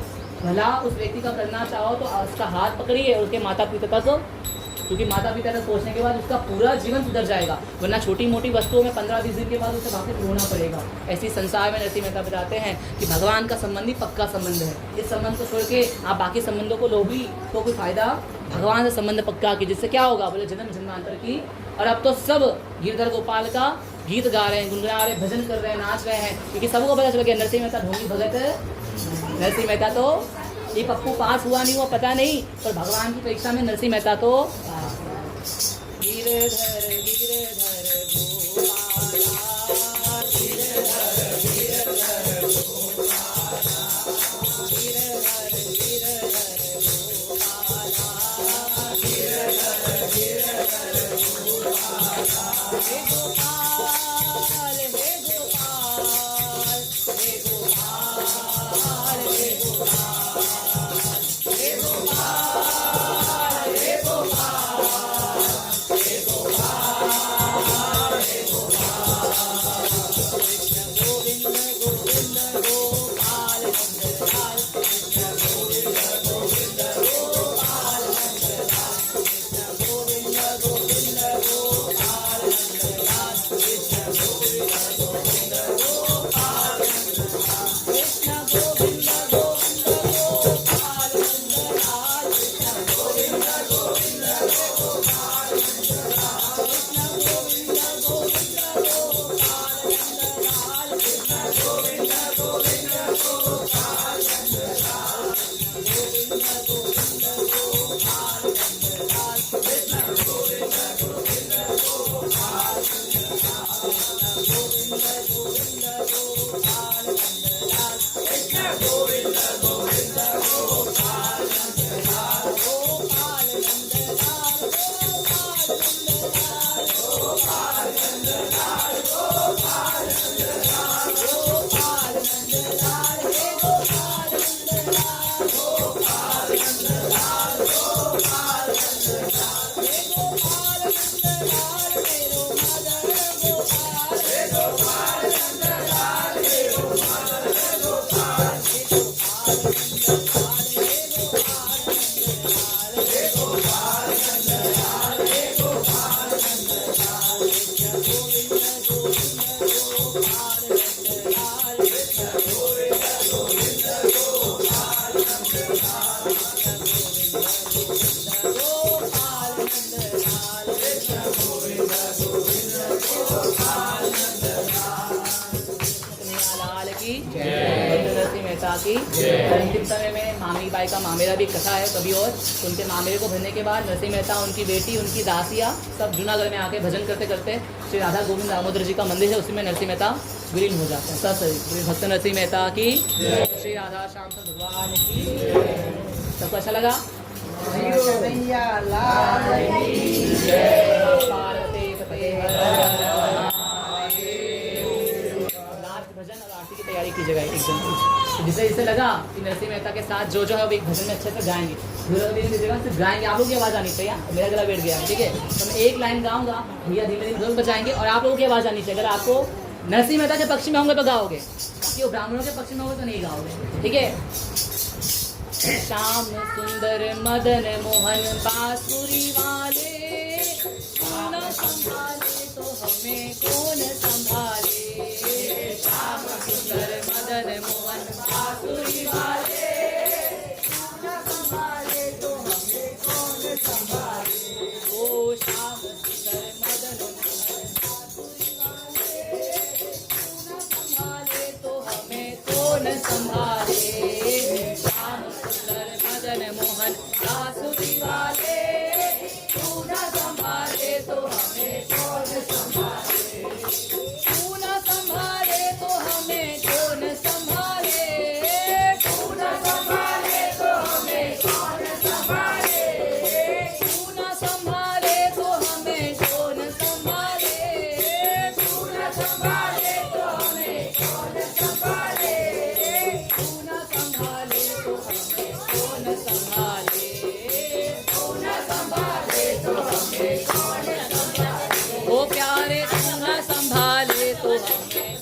संभाले, तू न संभाले तो हमें कौन संभाले। श्याम सुंदर मदन मोहन बांसुरी वाले, तू न संभाले तो हमें कौन संभाले। श्याम सुंदर मदन मोहन बांसुरी वाले, तू न संभाले तो हमें कौन संभाले। अच्छा, किसी किसी भगवान संभालते हैं, सबको भगवान संभालते हैं ना। ऐसे बैठे बैठे नरसिंह मेहता तो नाच रहे थे, आप बैठे बैठे उठिए, थोड़ा नाचिए, थोड़ी कमर हिचकाइए, खड़े होके। श्याम सुंदर मदन मोहन बांसुरी वाले, तू न संभाले तो हमें कौन संभाले। श्याम सुंदर मदन मोहन बांसुरी वाले, तू न संभाले तो हमें कौन संभाले। तू न संभाले तो हमें कौन संभाले। तू न संभाले तो हमें कौन संभाले। तू न संभाले तो हमें कौन संभाले। तू न संभाले तो हमें कौन संभाले। श्याम सुंदर मदन मोहन बांसुरी वाले, तू न संभाले तो हमें कौन संभाले। श्याम सुंदर मदन मोहन बांसुरी वाले, तू न संभाले तो हमें कौन संभाले। तेरे सिवा कौन मेरा कृष्ण कन्हैया, तेरे सिवा कौन मेरा कृष्ण कन्हैया।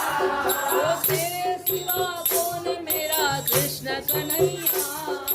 तेरे सिवा कौन मेरा कृष्ण कन्हैया। ओ तेरे सिवा कौन मेरा कृष्ण कन्हैया। तेरे सिवा कौन मेरा कृष्ण कन्हैया। मैं आया तेरे द्वारे, तू ही मेरा सहाई। मैं आया तेरे द्वारे, तू ही मेरा सहाई। ओ प्यारे आया तेरे द्वारे, तू है मेरा सहाई।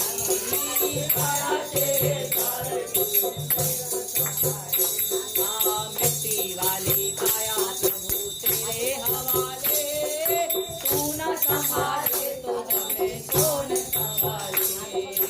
मिट्टी वाली काया प्रभु तेरे हवाले, तू न संभाले तो हमें कौन संभाले। श्याम सुंदर मदन मोहन बांसुरी वाले, तू न संभाले तो हमें कौन संभाले। श्याम सुंदर मदन मोहन बांसुरी वाले, तू न संभाले तो हमें कौन संभाले। तू न संभाले तो हमें कौन संभाले। तू न संभाले तो हमें कौन संभाले। तू न संभाले तो हमें कौन संभाले। तू न संभाले तो हमें कौन संभाले। तू न संभाले तो हमें कौन संभाले। तू न संभाले तो हमें कौन संभाले। श्याम सुंदर मदन मोहन बांसुरी वाले, तू न संभाले तो हमें कौन संभाले। श्याम सुंदर मदन मोहन बांसुरी वाले, तू न संभाले तो हमें कौन संभाले। हाँ, श्याम सुंदर मदन मोहन बांसुरी वाले, तू न संभाले तो हमें कौन संभाले। श्याम सुंदर मदन मोहन बांसुरी वाले, तू न संभाले तो हमें कौन संभाले। जय राधे राधे गोविंद गोविंद राधे। जय राधे राधे गोविंद गोविंद राधे। जय राधे राधे गोविंद गोविंद राधे। जय राधे राधे गोविंद गोविंद राधे। गोविंद राधे गोपाल राधे। गोविंद राधे गोपाल राधे। गोविंद राधे गोपाल राधे। गोविंद राधे गोपाल राधे। गोविंद राधे गोपाल राधे। गोविंद राधे गोपाल राधे। गोविंद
राधे राधे.